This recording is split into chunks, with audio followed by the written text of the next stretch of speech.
Okay, good evening, everyone. I don't know if you can hear me. I hope you can. Sorry for the technical delay. We have just got online. We were supposed to have been up earlier, but I apologize for the delay. For those of you who are joining us, I thank you for being here, and thank you for your patience. And yeah, so usually no, hold on first. Let's start with our prayer. Our prayer is to the ancestors, for those who came before us, for them to watch over us, for them to lead us in a productive discussion and something that will be of benefit to us and to the future. May we honor them in our talk, and indeed, and may you all get something from it. So thank you, and let's begin. So do be patient. I'm still getting my bearings. Oh, hi Yoni. Good to have you here, and everyone who's going to join us. I thank you for being here. So today we're going to talk about potential in Africa. It's an open forum. You can all join in, but basically it's looking at Africa as a continent. What are some of the things that we are able to do? What are some of the things that we're capable of doing as a people?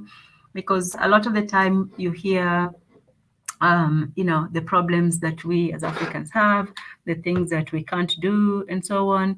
And sometimes we neglect the strengths that we have as a people.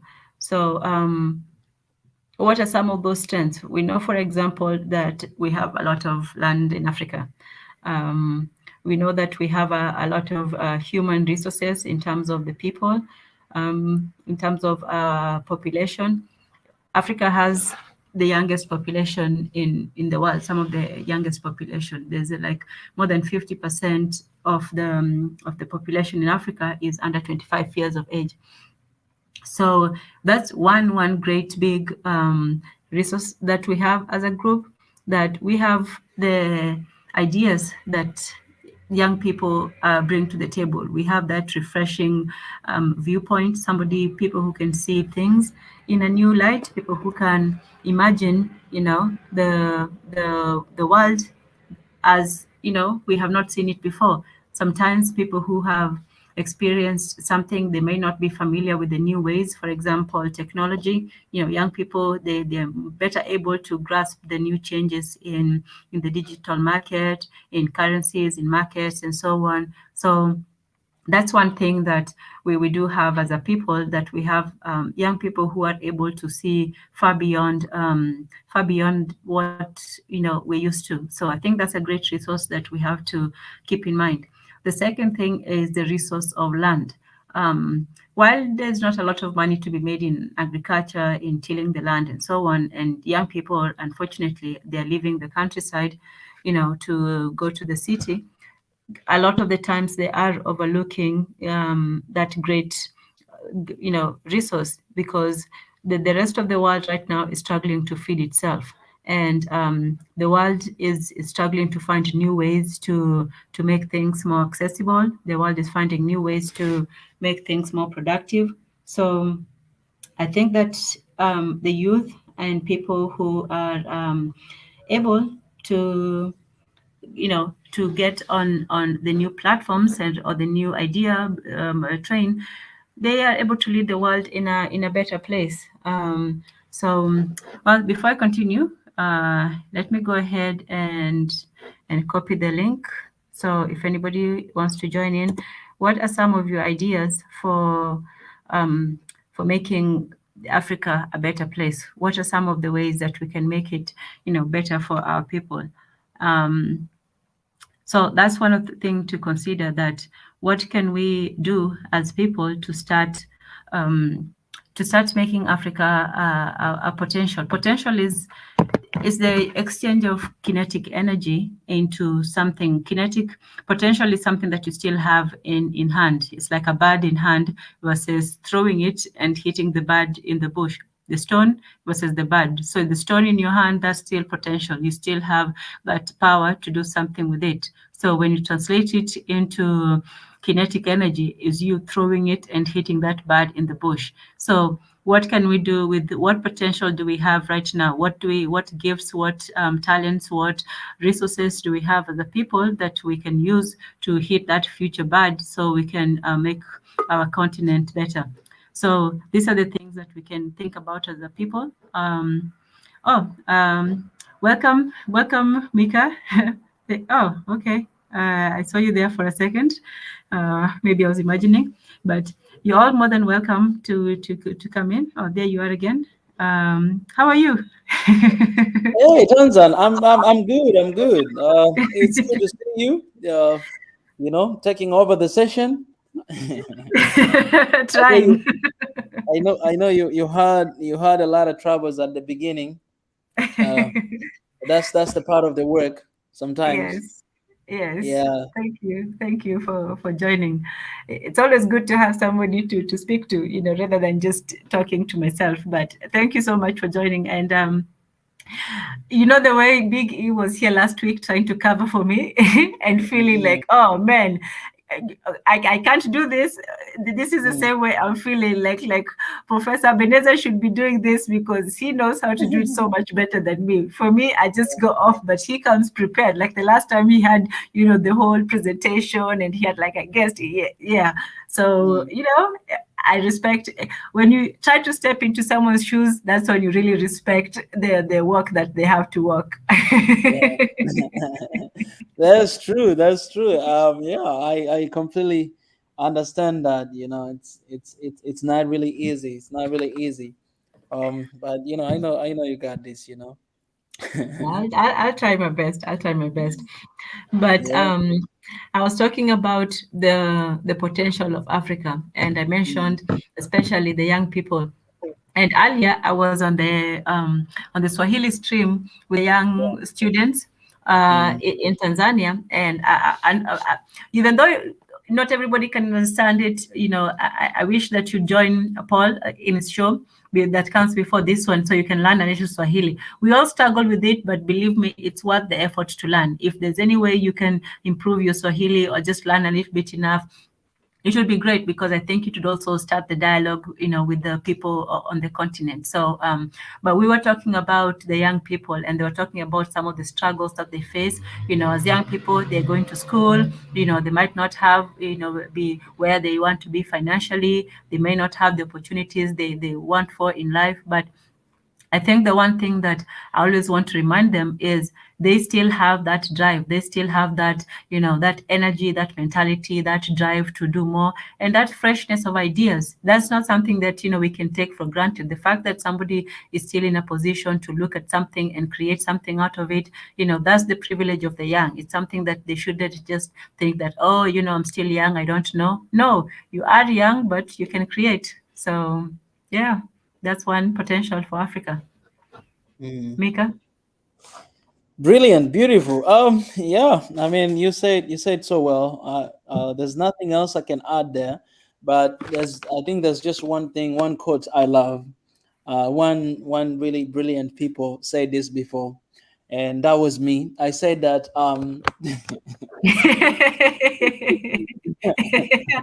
Go ahead and praise yourself. yeah, I said this. I was trying to find the picture of what I say so that I can share here on the Yes. screen, because I was just having a conversation with somebody earlier today, and I just wanted to say something about it, because I feel like it's something that we need to be reminded. So we were talking about the conversation about how our mentality, like how Africans, most of us, we have that begging mentality. You know what I'm saying? Mhm, Like, mhm, um, for example, you find somebody working, right, and every single month you have to receive your salary, right? But then at the end of the month you feel like you need to beg for it, like you have that feeling, even though you might not say it, but you have that feeling like but in reality is that it's what you deserve, because you're working for this company, right, or you're working for this boss, so he has to pay you your money at the end of the day, mhm, right, because they need you. That's why they hired you.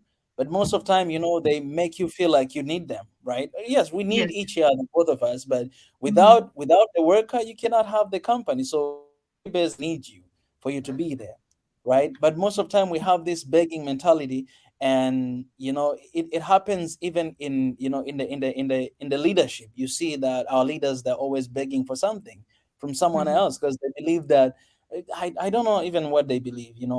I can't speak for them. So I was sharing, I was sharing this quote, and this quote, it says like, don't settle for anything lesser than your value. Mm-hmm. Don't settle for anything lesser than your value. And so if you think about this, you know that um, if I don't have to settle for anything less than my value, that means I need to know what is my value as an African. And I think that's where I try to narrate the whole story of Africa before colonization, because that's where our value are, right? Somebody else came and transformed that and changed for us to believe that our value, it depends on the support from someone else. Our value is lesser than so everything is kind of like messed up right now, and the value of Africans outside of Africa is not the same with any other race, and even inside Africa is not the same as well. Like, we see ourselves different. Like, how can I say, we don't have that confidence as someone who actually about change, someone who can innovate, create, and do something that has never been done before. You know what I'm saying? And Mm-hmm. so, if we really want to move forward, and if we really want to go to the places where we want to be, first of all, we have to know our values. And second, we don't have to settle for anything less than value, even if you need something. I've met people who sometimes they had to they need money, right? They had to compromise their value, just because integrity, just because they need this position, right? So they're ready to do anything that maybe the boss or whoever's going to say in order to get what they want. This is not the way how protect our value, hang on to that value, because no matter what is going on, at the end of the day, that potential that each one of us we do have, you will be able to create and to make something that has never been done before. I'm saying this because I want to share a little bit of testimony, my personal testimony. This is personal story.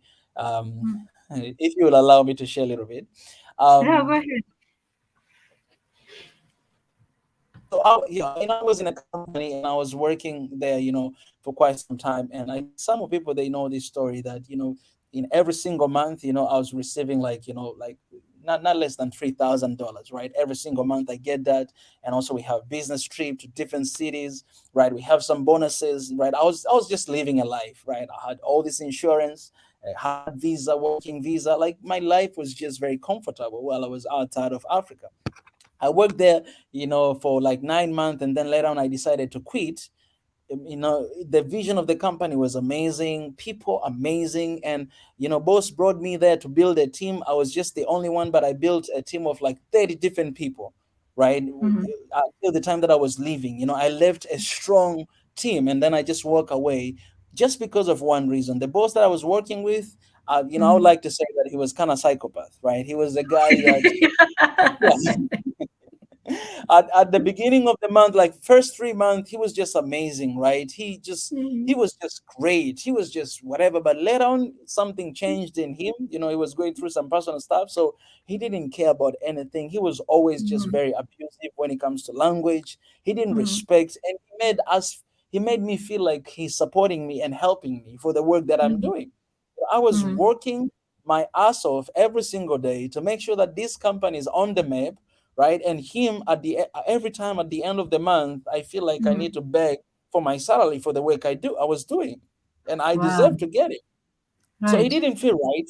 And so, like, but nobody was speaking, saying anything. Nobody did anything. Nobody was working away, because in that country, you're living in a culture that you cannot really speak Mm-hmm. anything to your Mm-hmm. elders or to your bosses, right? You have to Mm-hmm. submit. And that company had a lot of money. So the money was not an issue. It was just amazing. But then this person, he was just extremely abusive.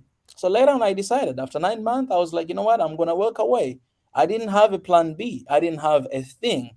I just Mhm. walk away. The moment I walk away, I lost my visa. I lost all insurances.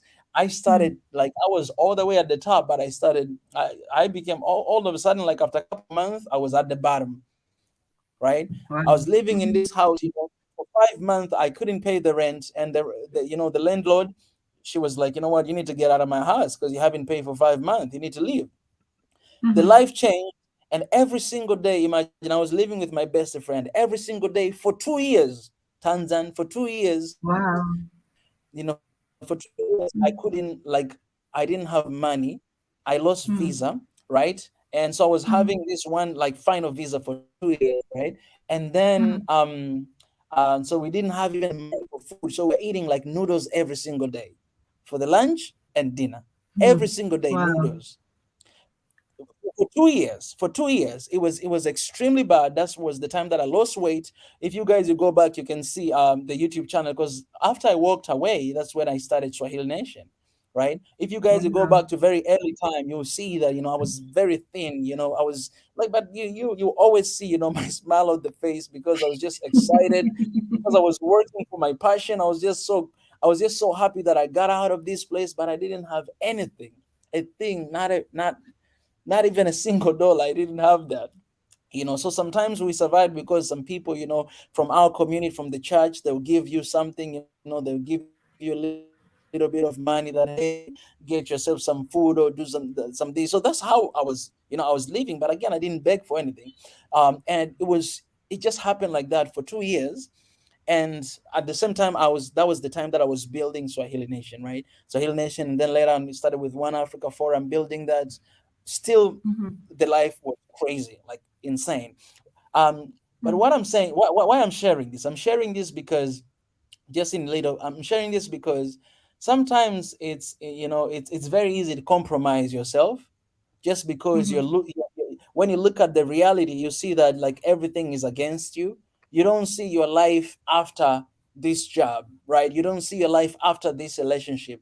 You don't see your life after walking away from this, right? But sometimes you just need to take a leap of faith, and knowing that if you know your value, then you know that no, this is not a place that I should be. This is not a place I'm going to be, because it actually devaluing me every single day, and I'm losing myself. And that potential in me that I have, it's like it's never going to flourish, because there's someone always is undermining it, someone always is covering it, someone always is disappointing it, someone always is like putting whatever, like it's covering you so that you may not shine.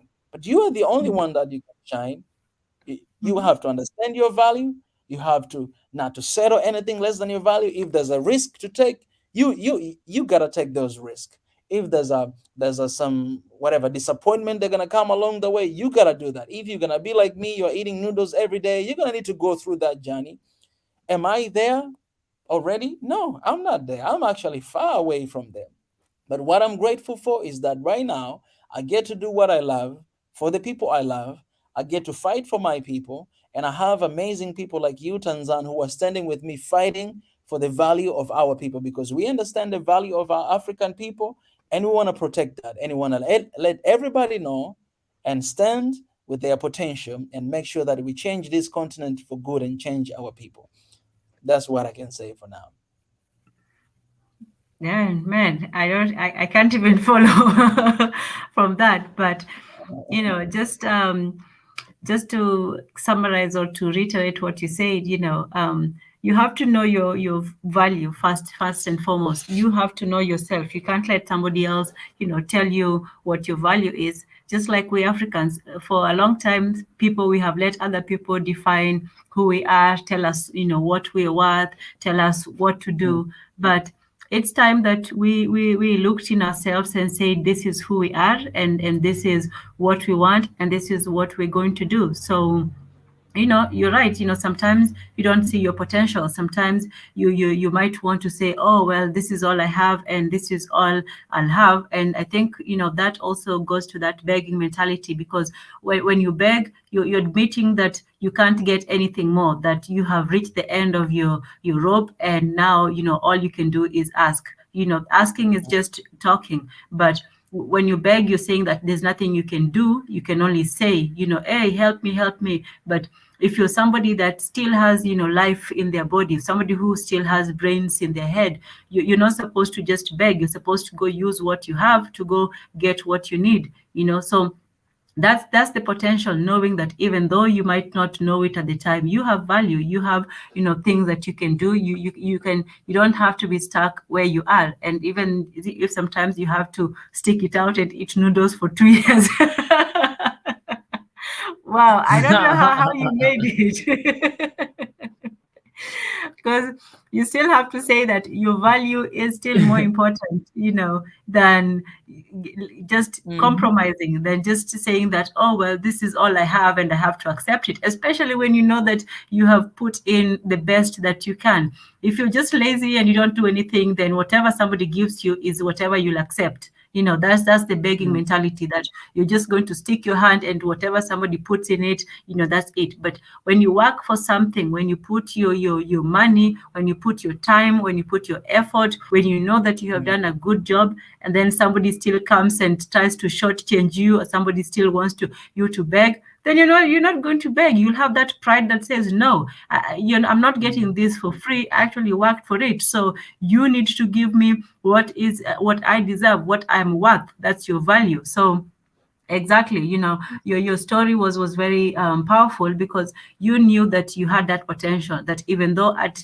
this point, you might not have everything that you want, but you're going to get there in the end. You might not to see the end, but it's there and you believe in it. So yeah, absolutely.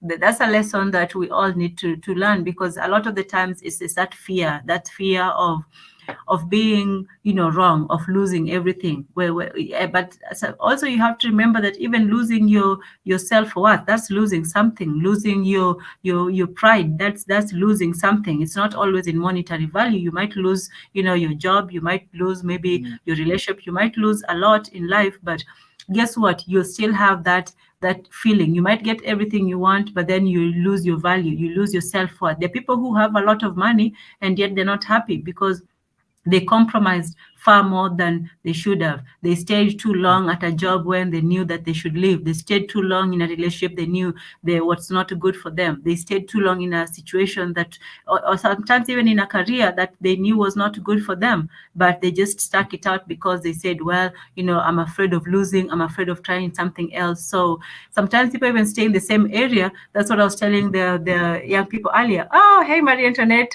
Thanks for coming in. Always good to see you. Good to see you. So sometimes people just stay in a situation, or in a position or a relationship, because they're afraid of doing something different or exploring their potential. Your Mm. potential is far bigger than what you think it is. Don't limit yourself to just one thing or one way, or so on. So yeah. Did you want to say something else? No, no, you're right on point, Hansan. You're right on point, and I love the fact that you're actually writing some bullet points for those who are joining to understand what we're talking about. This is something that Tanzania are gonna be fighting for. I think for the rest of our movement, because it's a huge problem. Honestly, like, I'm here on the ground right now, and I think you see it as well because you're on the ground, and you see how much our people, even our people with our people, like, taking advantage of each other just because someone do not like, someone need money, right? I think we're living in a world whereby right now we care so much about paper money, and we forget about that the value, your value, it's more important than material.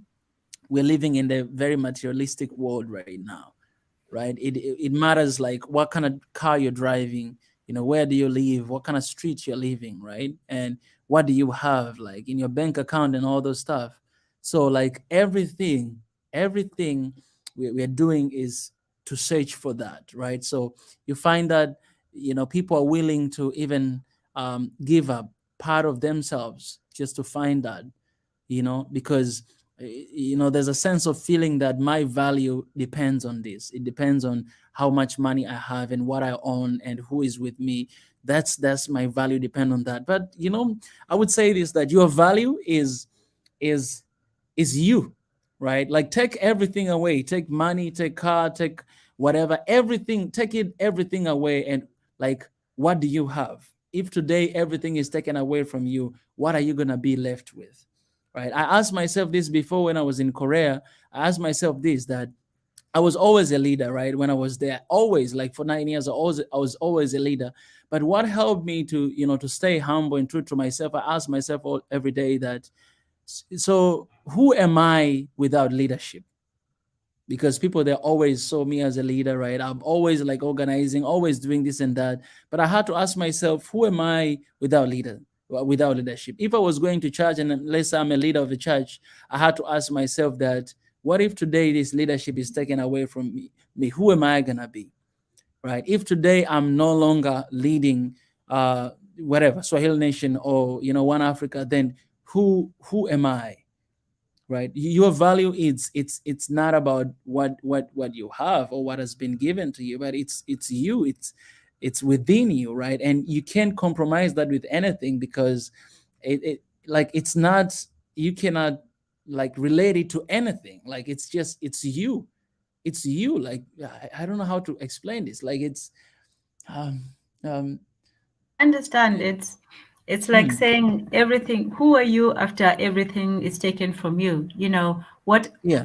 It's like the story of Job when Mm, he had a good life. He was a good man. mm. Oh He yeah. was pious, but everything was taken from him systematically. Mm, His wealth was taken from him, his children, his health.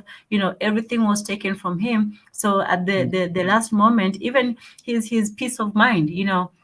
And so mm, you have to ask yourself, what would you do if everything is taken from you? Who would you mm, be? What kind of a person would you be if all these things are taken from you? And mm, with Job, he was still the same person. He was still the person who he was. So you can't let the material objects define who you are. They add to who you are. Let's say you're a good person. If you have money, then you'll be a better person. You should want, if you're a helpful person, if you have more time, you would help more people. Or if you had more resources. So money is not just the resources of money, it's also the resources of time. Sometimes people say, oh, if only I had more time, I would do one, two, three, and so on. So as you can see, time is also a resource. What do you do with your time? What do you do with the money that you're given? So if you're truly a good person, then this time that you're given on this earth, you should be using it to do the things that you are proud of doing. Let's say you don't have to have 100 years to do something good for somebody. You can just do something that takes 5 minutes to do, and so that's making good use of your time. So mm, all these things that you have, it's not for you to say, well, if I had more money, I would be a better person. No, you should be a good person, and then if you have more money, then you'll be even a better person. You'll help more yeah. people. So I Mm, think some of us still wait for that. Oh, well, if I had this, then I would do this, instead of saying, even if don't have all of this, I'm still this person. So mm. yeah. Indeed, indeed. That's amazing, and I feel like we should go back there. There at the beginning, because back in the days, it's true we didn't have paper money, but we have a lot of, like, we have a value. We had like all these minerals, right? We had all these like cows, cattle, and goats. All this stuff that actually, like, people, they can live day to day life, right? They can eat meat. Like, it's like Masai, the way they're living these days. They don't really have paper money, most of them, but you see they have like 500 cows, right? They eat food. Some of them, they drink blood as well. um I'll never do that, but it's part of our culture. um and Mika, all you those ate raw meat. You ate raw meat. but not blood, not blood. At this point, blood should Yeah. be like. I can't drink blood. Like, these guys are eating blood. You know what I'm saying? Like, they are our people. But I'm just saying, guys, I'm not judging anything, but I'm just saying that, I'm not gonna touch that. But I but can't of course, eat I raw think I think meat. I I I, can't dra- eat. I think I drank a little bit of blood too before. I think, because Okay. even when I eat steak, I don't like well cooked steak. I just eat Mhm. like the medium one. So, and it has a little bit of blood, like juicy stuff. So I think yeah, it's true. I add blood to people. But, but my point is, I think we have a huge responsibility to teach our people, and especially young generation, current generation, that life is more than money, right? And Mm-hmm. our value, Yes. your value is not on the money you have. Your value is not on the how many stocks you have. And again, I'm not saying that this is not important, right? Do it if you want to do like cryptocurrencies, invest on it, like do everything you can. It's all right, we have to do that, but as long as you know that your value and my value, it's not on that, right? And we need to get back to the basics, teach our people, so that we may not just focus on money. Because if you focus on that, again, if you focus on that, you know you find people who are ready to do anything to get money, right? You Mm-hmm. find people who are ready to do, like, literally to do anything, even sell themselves, even cut their what, their feet thumb. Mm-hmm. I'm talking, guys, you're seeing this news in Zimbabwe, right? Again, guys, let me say, I need to be very careful with this. Let me say this, guys. All right, again, um how can I take this back? I want to take this back, all right? Because I want to take this back, We but just got the channel back, Mika. Be careful. yes, someone, Tanzan, like, people are selling their own thumb because of the money that they're getting from, I think, this, whatever, this guy who wants the finger, right? The feet fingers, right? So they're selling it to get money, Mhm. which I understand, because that money can help family, can provide this and this. So, no, But no who, judgment to who is that. buying? Who is buying the thumbs? And have you seen that news in Zimbabwe? No, no, I have Yes, not. in Zimbabwe. Okay, let me show you this. Let me show you here. Zimbabwe. I think there's one white man is doing that. Let me see here. Zimbabwe. It's a big story. Zimbabwe. No, no, I Uh, missed it. yeah, Zimbabwe selling toes. Let me show you here. Oh my I goodness, thought this you were is. just making like not hypothetical, like an analogy or something like that. Are you literally saying that people selling like toes and Mm, fingers? mm. Yeah, they're selling toys. Like, let me show you here the video. Let me show you here video. Okay, let's listen to this guy. Okay, This guy is talking a okay. little bit here, and then I'll talk about what I'm saying here right now. That this is what I'm talking about. Like, people are ready to do anything for money. Listen to this. Zimbabwe Connect sold out, sold out, sold See out. that this guy sold the fingers. Wow. Uh-huh. This is an urgent video.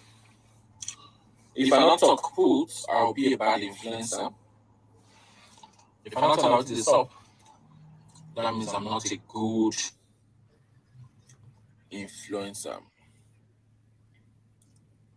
Currently now, I don't say if any bad news come, it hit hard in Nigeria.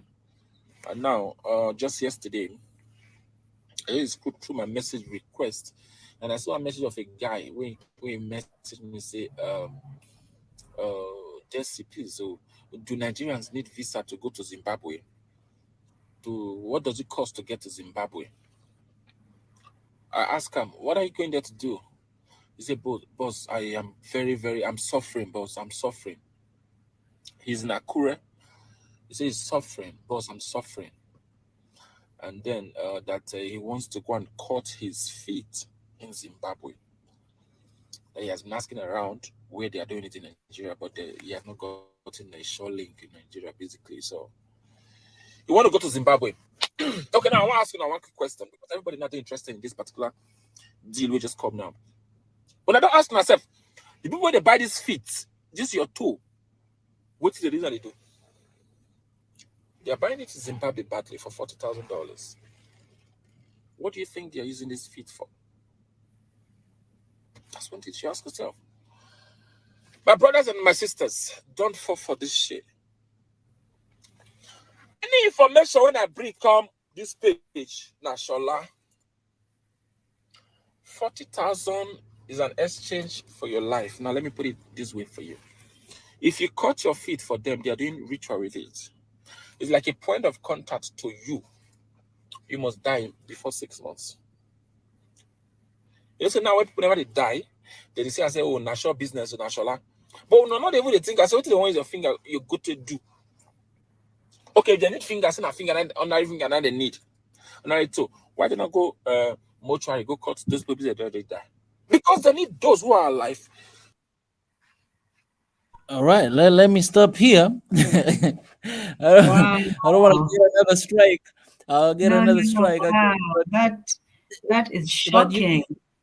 so like this is something that I think even a lot of people are not aware, but people are selling right now. They're selling their feet, fingers, and even their hand fingers for $40,000, and because they just want money, right? So imagine you think about this. If you just think for a second, because we need to raise a generation that think, all right, Mm, think. Just think for a second that if somebody is willing to buy your finger or your toe mm, for $40,000, ask yourself, like, is that a value of your toe, or you're just looking at the money? Like it's you're selling part of yourself for $40,000, your toe, and you don't right, even ask yourself why they need this.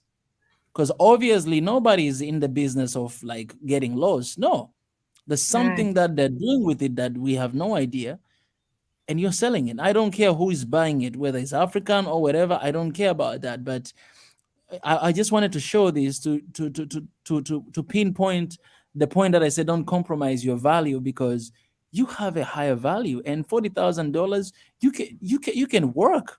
All right, you can work. Yes, it might take a long time, it might take years, because I mean, ask me about it. Ask me about right, it. Like, I wish I can just wake up in the morning and have like $40,000, but man, it's taking years. I'm not even close to that. This YouTube channel has been here for how long? For 2 years and a half. It's not even close to that. It's not even.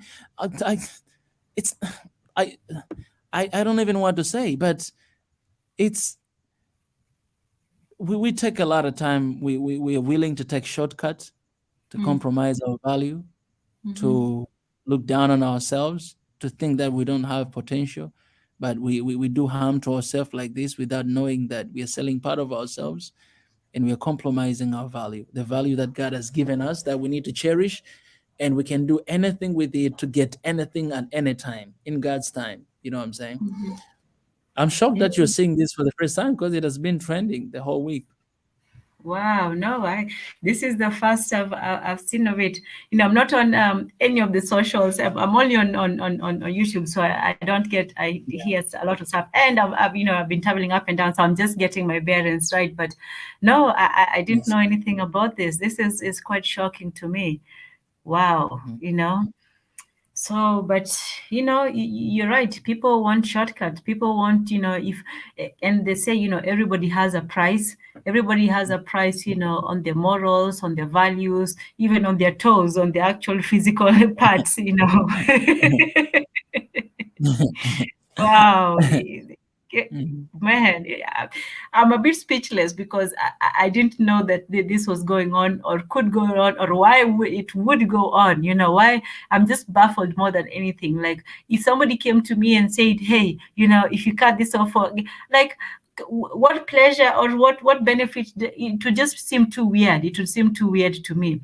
Like, if I can Mhm. understand if somebody says, oh, if you do this for me, and then they're getting something in return, but what are you going Mhm. to do with that? Oh, this I know about, maybe human organs. If you say, oh, we want your kidney for something, I can understand Mhm. that, maybe they're using it for some medical purpose, to give to somebody who needs it or things like that. But at Mhm. all, wow, I'm baffled.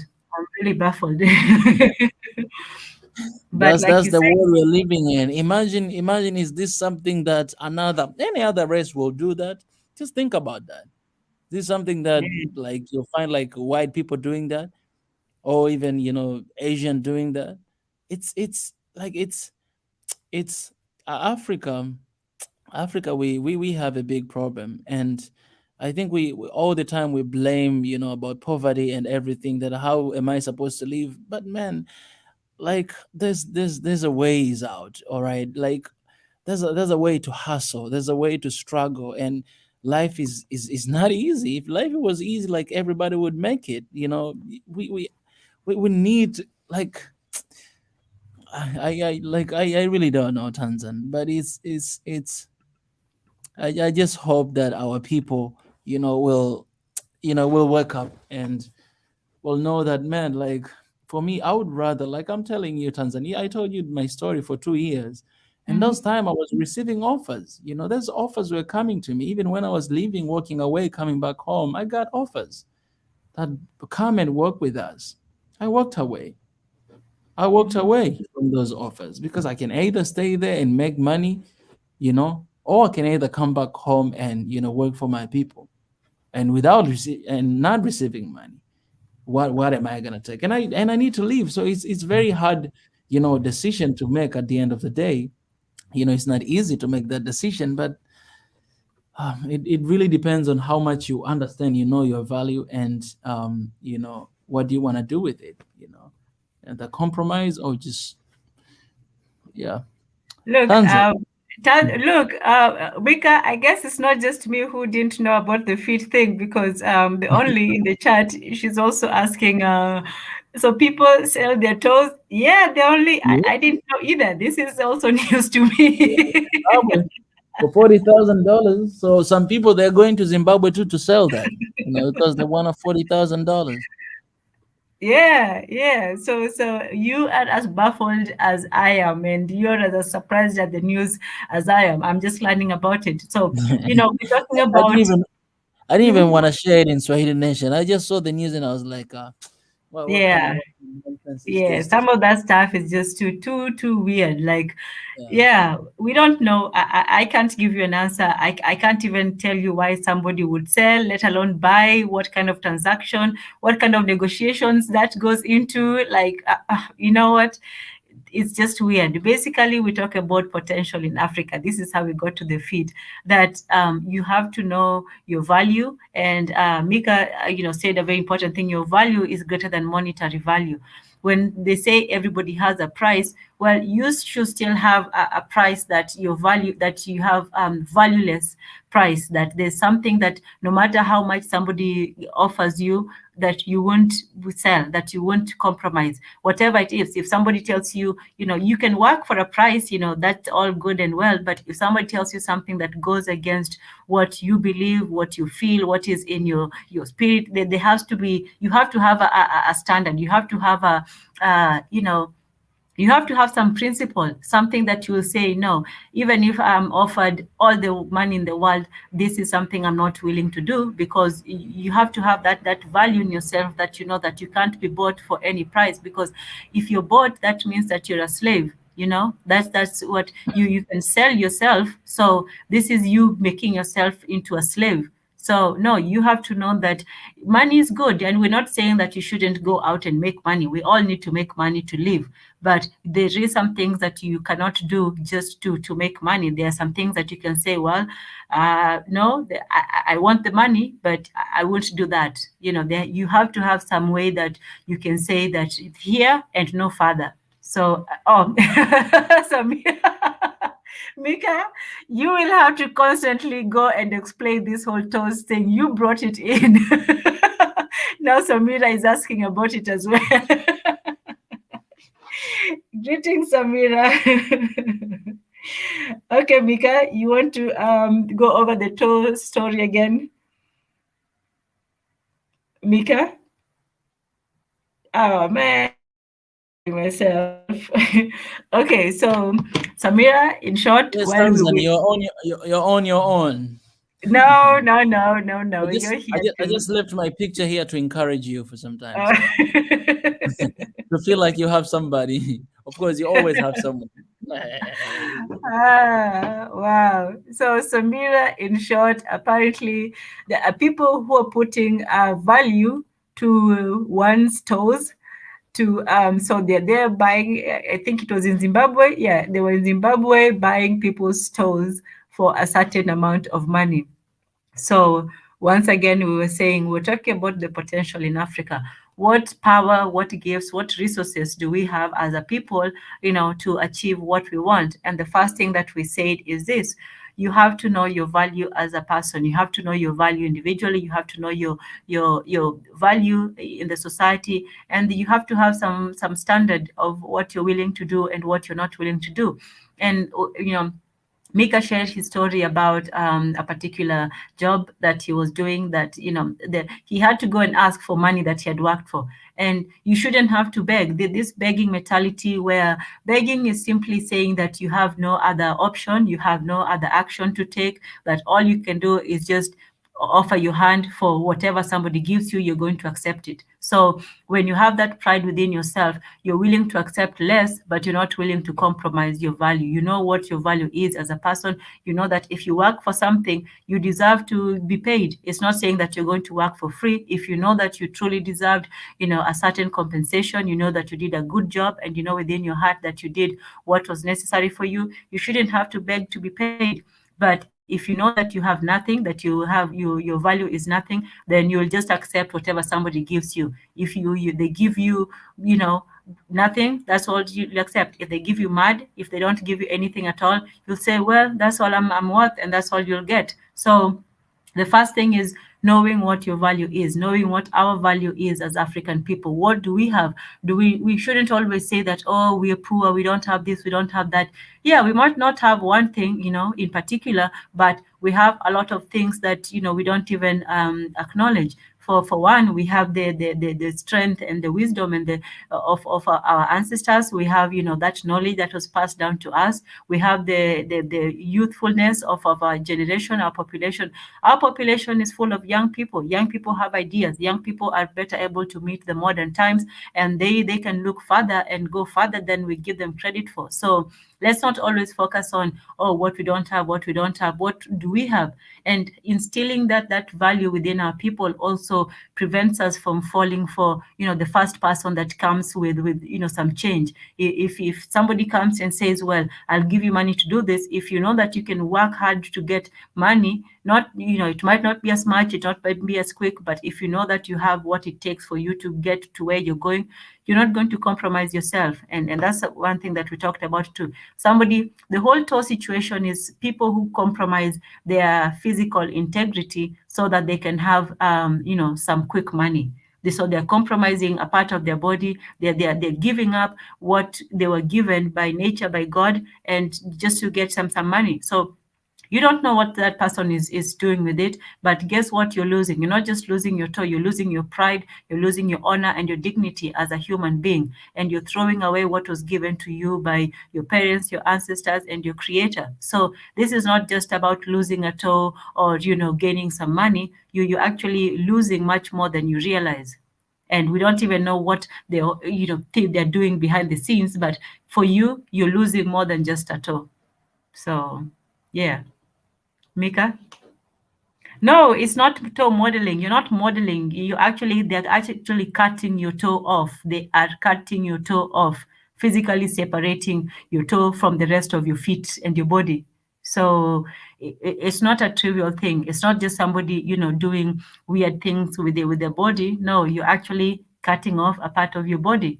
So no, it's oh my goodness, Samira, no, don't consider. See, this is what we're talking about. Somebody can come and tell you, well, if you do this for a price, then you're going to be paid. But it's not just about getting the money, and that's what we keep saying. Your life, your body, all of that, it's worth more than just a monetary value. The system that we live in makes value out of everything. Everything is a price. Everything. The reason why slavery was even able to be a big industry was because people actually put humans to a value. They actually put a number on humans' life and said, well, let me ask you this, Samira. If somebody came and said, for $1 million, they were going to, let's say, take the life of somebody that you cared about, or the lives, who knows, or your whole family. How much would you consider, giving up if your family, if somebody gave you a certain amount of money, $1 million, $1 billion? So you have to ask yourself, what is human life worth? What is your human life worth? Or what is somebody say, for $1 million, I could kill you. Maybe that money might not go to you, or maybe they might give you, a month to enjoy the money, and then at the end of it they kill you for it. Would that be a fair exchange? So you also have to ask yourself, what is your life? What is a human life worth? If you put a value to it, then that automatically means that human life has no value, because if you can value it, then some human life does not have value. But if you say that no, all human life is worth something, there's no amount of money that can make me, take a human life or a human body part. Go Yeah, ahead. Tanzan. I actually left already, but I had to come back after that comment from Samira. Samira, that kind of mindset is what brought slave trade in Africa. That's kind of that's kind of mentality, because it's not about the money that they're gonna give it to you, but it's about everything that Tanzan is sharing right now. And we as a people, we as Africans, we need to change that kind of mindset, because that's why today we have neocolonialism. It's because of the same thing that happened long time ago with the slave trade and colonialism is still happening today in just a different way right now, right? Debt traps and all those stuff we're saying, like brain drain and all this, like everything is happening right now, but it's just like it's another version of what was happening before. It's kind of like you have like iPhone 1, and then today you have iPhone 13 Pro Max, right? This is the world we are living in, right? People, they're upgrading the ways to take advantage of you. They're forgetting the ways of slavery. They're forgetting the ways of colonialism, and so it comes in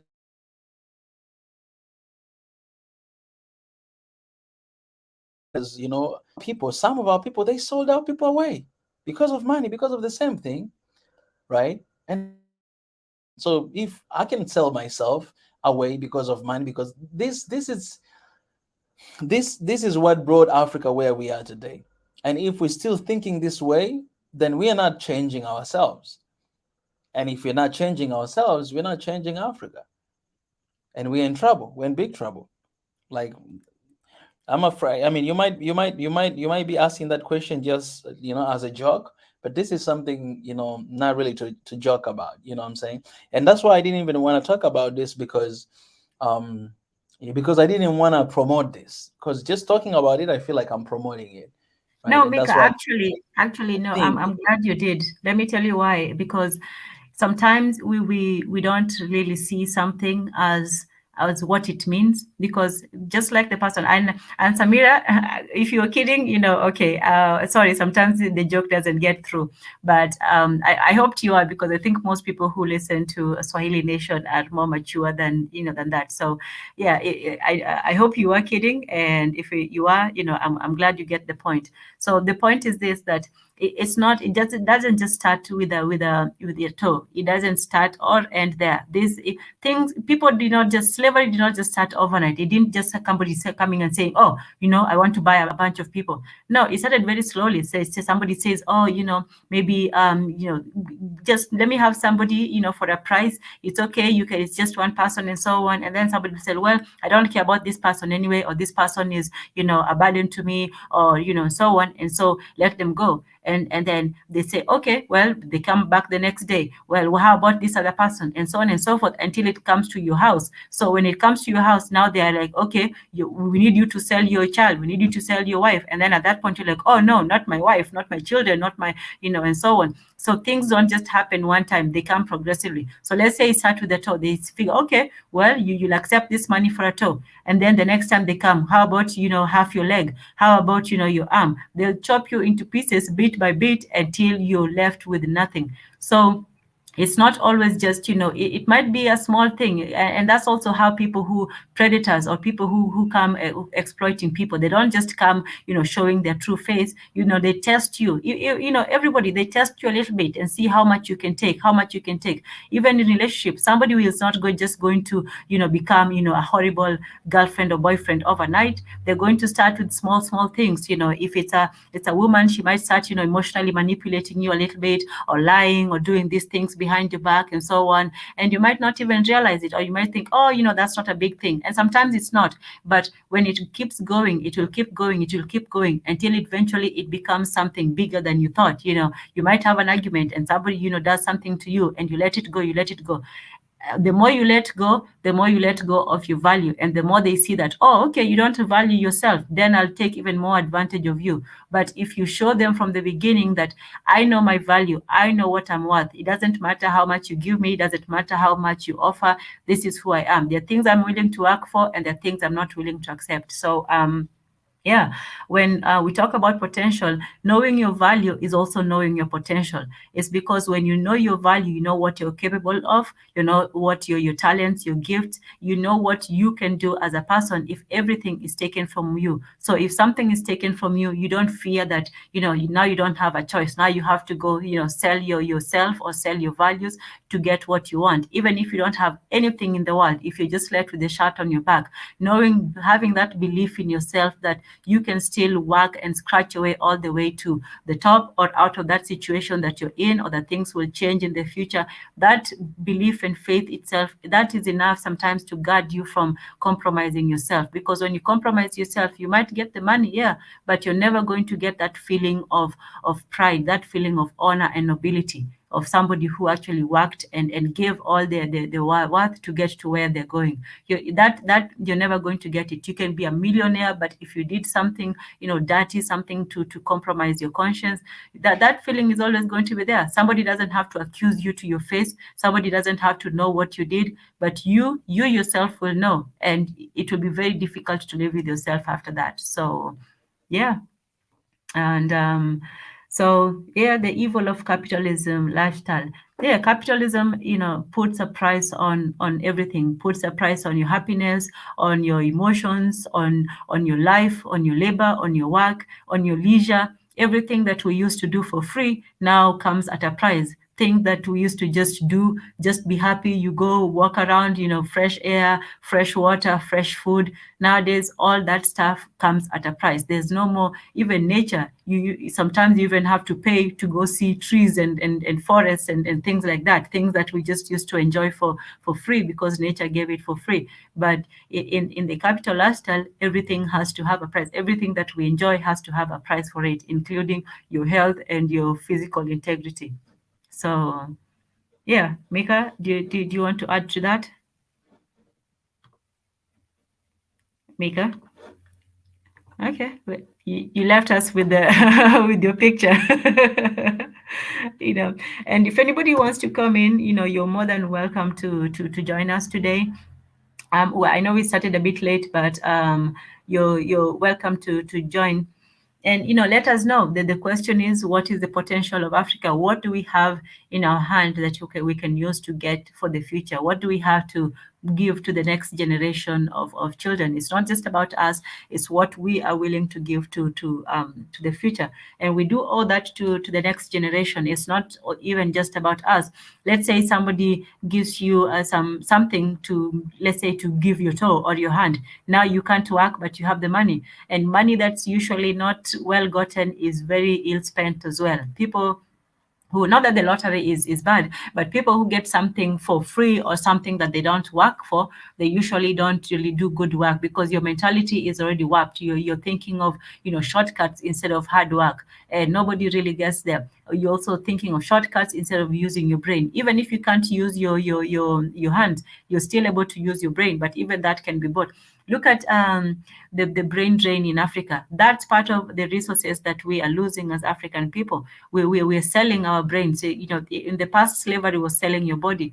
Now we're actually selling our brains to the capitalistic lifestyle. We were sending, a lot of our young people to go and use their brains to further and to enrich other people, other countries. When meanwhile, our countries are left, deficient of some of that which we could have contributed. So it's not always just losing your toes. Sometimes you can lose your mind to the system. There are people who have become so entrenched in the system and the beliefs of this modern life that they have lost their way. They have lost their mentality. They have lost their love for for each other, their love for themselves. So you can be comfortable materially, but that peace that is in you, you have lost that, and it's very difficult to get it back. And no amount of money will ever, be compensate for that peace of mind, for that, being able to sleep without a guilty conscience, being able to relate to, your fellow people, being able to be, at peace with yourself as a human being. Yeah, that's not something that, can be bought or sold. Well, you can buy it, but it's something that once you sell it, is very hard to get back. So the potential for Africans is that belief, that mentality, that mental fortitude of being able to say, you know what, we may not have everything, we may not be perfect, but we still have that pride in being, yeah, the proud African, yeah, which is, hashtag proud African. Your pride is not just, feeling good or feeling superior or feeling that, oh wow, you're this and that. Is that pride in that you have standards, you can't be bought for and just by anybody. And that pride is not just be for you, it's also being proud of other Africans, that you won't be, selling your own people for trinkets. This is part of the reason why we have so much corruption in Africa, because somebody doesn't feel that, they have pride in their country. They feel that it's okay to sell another person or to destroy your country, for a little bit of trinkets. You get rich while everybody else suffers, because you put their value as human being as less than your ability to make that money, instead of the way that we used to think of ourselves as, I can't go to where I'm going if I go by myself. You need your whole community to be part of that potential. You need everybody to be part of that growth and development. And that if you are the only one who is benefiting and everybody else is suffering, that's no kind of benefit. That's just greed. That's just corruption. That's what is killing us in Africa, because we are forgetting some of the value that we used to put on ourselves. It's not just, you benefit and everybody else suffers. Sometimes you have to give something up in order for the whole community to be uplifted. And we have seen that in our heroes. Our heroes sacrificed, and that's what sacrifice is.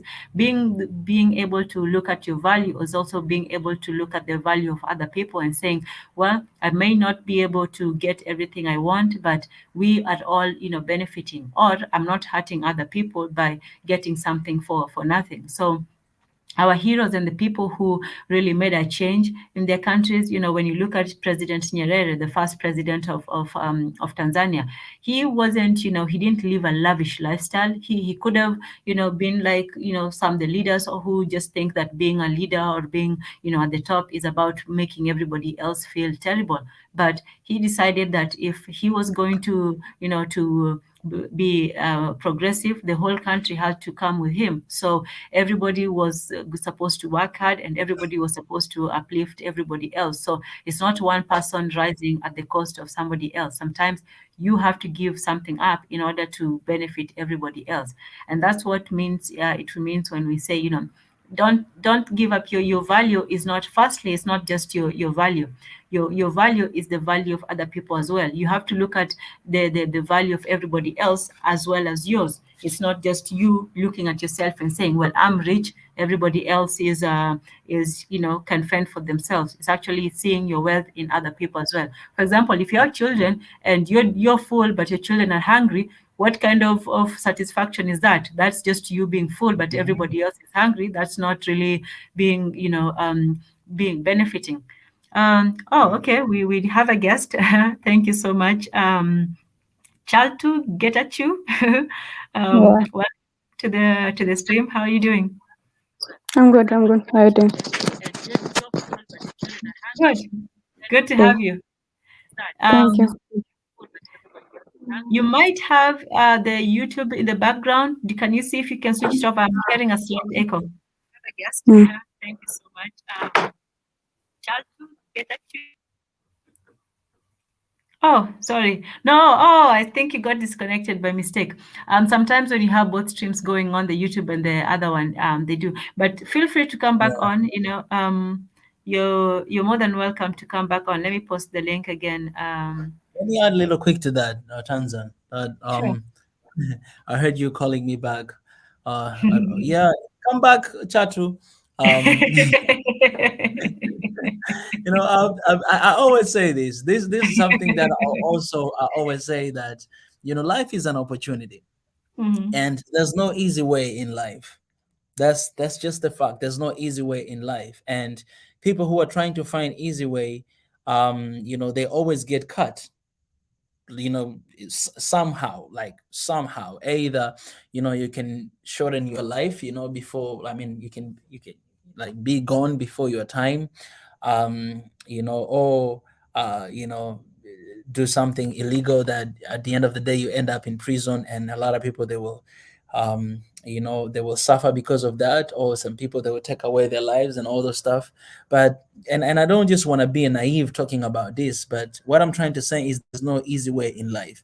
We have a lot of other people, like non-Africans, they actually come to Africa and they want to move to Africa. The reason why is because they say that these guys, they don't have money, but they're happy, right? With every issue we have in Africa, with every problem we have in Africa, still people are happy. Still, we're living happy life, even though you might not have a meat on the table. Still, people are having that joy that cannot be compared. That other people, other nations, they're actually surprised that how can these people be this happy and they don't have money. Then maybe they're stressed because of money, they're stressed because of work. But here, our people, they're just happy and they don't even have food on the table. That's the value of life. As long as you are alive, God is not done with you yet, and your life has a purpose, has a meaning, has something that you need to accomplish, something that you need to be achieved, like one day, right? And you cannot sell that, you cannot trade that for anything. Like, as long as you're alive, there's a potential in you. The potential of what? I don't know. You're gonna need to figure out that, but just knowing that you have a huge potential. If there are people who are coming to Africa and want to stay here because of the happiness and joy that is in this beautiful, wonderful continent, then you gotta have to think that maybe you have something that you don't even know that you do have. Because there are things that people knows about you and you know about yourself, the things that you know about yourself and other people, they don't know about you. And there's a thing that other people knows about you and you don't know about yourself. And maybe that's it. So it's I think this is something that it will go there for so long, for so long. And we can change one person at a time as we move forward, as we're marching towards one Africa, to realize that, man, Africa, we have a huge potential. Africa, we are like we have all the potentials you can name off. All right. We made a mistakes in the past, and we allowed what is happening right now to continue to happen. But we need to wake up. We need to wake up. Look at Chinese; they waked up. Even Indians right now, they're waking up. India is becoming one of the strong nations, man.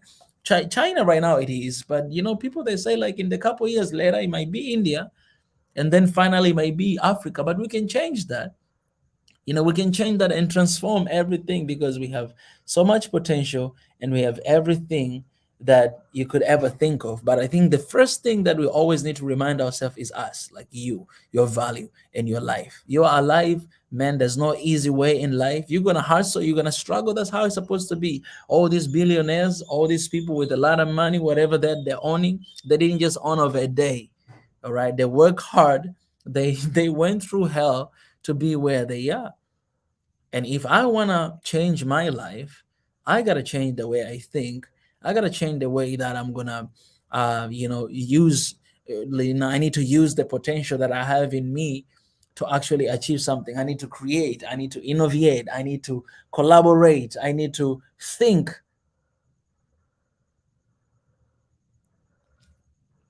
And actually to do things to change. Mhm. And I like the only's comment. Our people need to stop trying to keep up with the bling lifestyle and start seeing potential in their surroundings. The natural lifestyle is also an option than extreme choices of, selling yourself. So, some of the reasons why we want, sometimes we do compromise, is that we don't see what we have. And that's why we keep talking about potential is what you have, and action is that kinetic, is translating it into what you want to get. So you can't get something if you don't know what you have, what you have in your hand. You can't kill a bird with one stone, but you can't even kill the bird if you don't realize that you have a stone in your hand. When we want to get something, even if it's money, everybody wants to get money. Nobody is saying that money is bad. We love money. Nothing wrong with having money, but what do you have right now, that you can use to get that money? If money is all you want, then somebody can just say, okay, here's the money, then here's what I want you to do. But if you realize what you already have, nobody can come and tell you that, here's some money, and then you just say, okay, let me, I'll do whatever you want.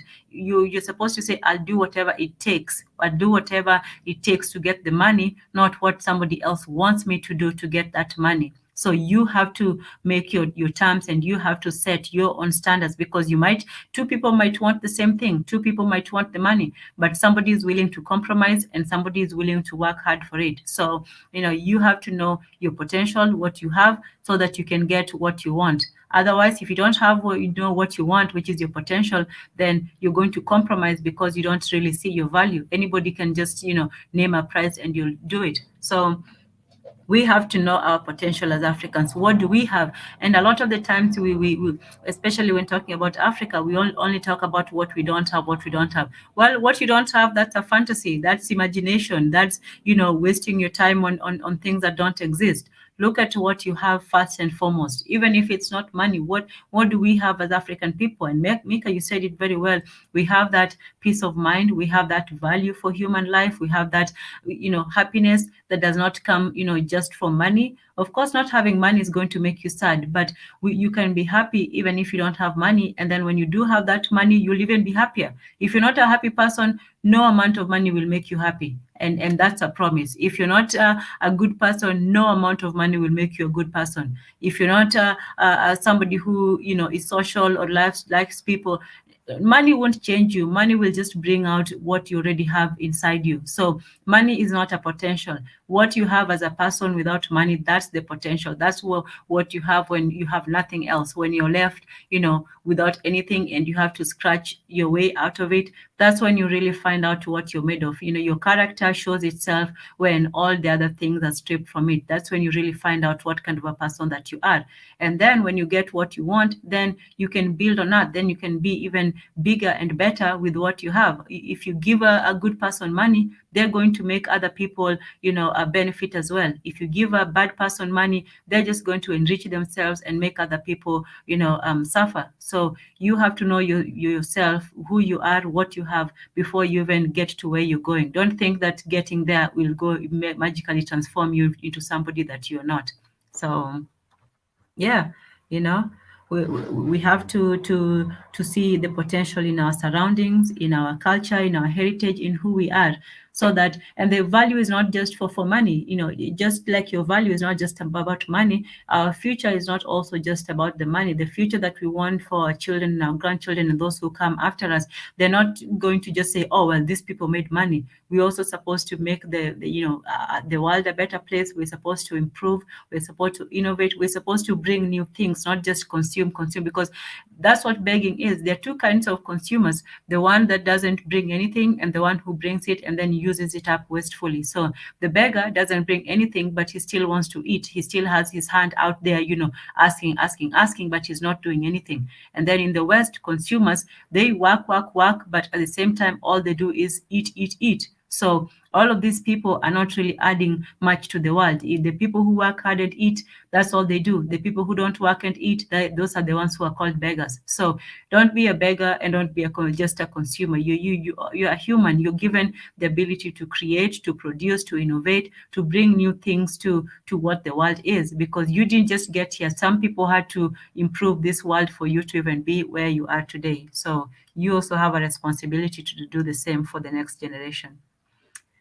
Yeah, Marie Antoinette, good to see you. Good to see you again. And they only says that why can't our people see the potential in natural living? grow your own food, plant all kinds of greenery, vegetation. YouTube has tutorials. Yeah, that stuff can all be there, but unfortunately, if you don't see the value in it, you won't work towards it. And that's why we're harping on the potential aspect of it. Is you have to recognize the value and the potential. So if you see your greenery and you say, oh well, all we have is this wild forest, and somebody comes in and said, wow, look at all this nature. It's how you look at things. So somebody can see and some land and just see empty soil. Somebody can come and see it and say, wow, I could plant some trees and get something from it. So that whole being able to see the potential and value of something, that's not an empty talent. That's quite actually what drives entrepreneurship, innovation, and ideas, because you can see something that other people can't. Somebody may just be living in nature, and for them that's just how they grew up. Somebody who didn't have that, especially in the West, they come and see that, and they see the peace, the clean air, the clean the happiness that people have. And you might take something for granted that somebody is also willing to pay a lot for, and that's the importance of having the value. We are losing a lot of even our natural resources because we don't see the value in it, and we don't see what we can do with it. So yeah, I definitely agree. We should start seeing the potential in the natural way of life. Oh, Natnael, good to have you. How are you? Thank you for joining us. Natnael says, this reminds me of Munro's book I read several years ago, Understanding Your Potential, which was an extended version of his previous book. Okay. Yeah, if you can share with us, I have not heard of the book, but let us know, what it's about your understanding your potential. Yeah, that's a very good thing that people need to actually learn how to do. Knowing your potential, knowing what you're capable of doing. That also prevents you from going, as I say, backing up the wrong tree, trying things that are not useful for you, and then you do waste your time, because even time is a resource. People don't really realize it until you're out of it. That's why young people are so important, because they have the resource, they have the most time. They have that great resource of time. They might not have the money, but they have time. They have a long life hopefully ahead of them. They have that dedication and energy. So even time is a resource, and time is a potential. You have potential both in ideas, in your health. That health is also a potential, because people who are not able to physically do work, they don't have the potential for it. That's something that if you have, don't just look at it as, oh well, that's why laziness is such a terrible thing, because you are wasting that energy that you have. You're wasting that power that you have been given, and that potential that you can translate that health into wealth. So even health is a potential that we don't see. And like I said in the beginning, and as you all know, Africa has one of the youngest populations in the world. There are some countries, like Japan, they have a very old population, and so that limits the amount of labor. Now they have to work several jobs or work several hours because there's not enough manpower. But in Africa, we have a great a population of young people. All of these people are strong, they're healthy, they have new ideas, so that's a great potential that we have as a continent. And we should definitely start understanding what our potential is and what we can do with it. Once you realize your value, what is that value? What can you do to translate that value into something useful for you? So you have to also know your vision and your destination. Where are you going with this value? What are you going to do with your health? What are you going to do with your time? What are you going to do, with your ideas? Once you figure out what your value is, now you have to figure out what you want to do with it. How can you turn your potential into kinetic, into something tangible that you can both help yourself and help other people with? They only says exactly that's the problem. Some of our people are not seeing the potential. Somebody else might see in us what is already in our hands. See, people will come. If somebody comes, let's say, and then knows that your land has, let's say, gold or oil or all these minerals or diamond, do you think they're going to tell you, oh, your land is very valuable, your land is worth a lot of money? No, they're just going to tell you, this piece of dirt, why don't you just sell it to me for a few dollars or a few shillings? And you'll be like, oh, okay, well, I wasn't doing anything with it anyway. I'll just sell it to you like your toe. You're like, oh, well, I don't really need my toe. I mean, I wasn't doing anything with it, so let me just sell it to you. The same thing with everything.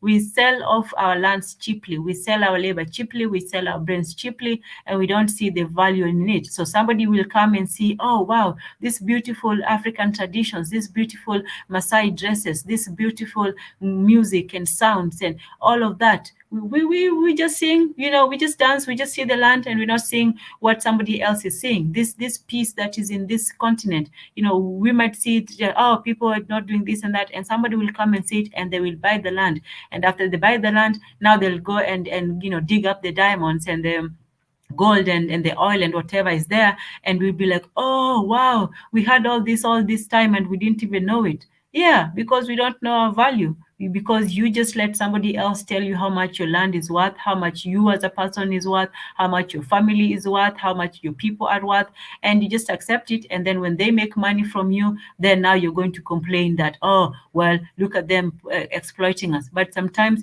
we are, subject also, we let that exploitation happen because we don't take the time to actually look into ourselves, into our lands, into our people, and see what we truly worth and what we're truly capable of doing.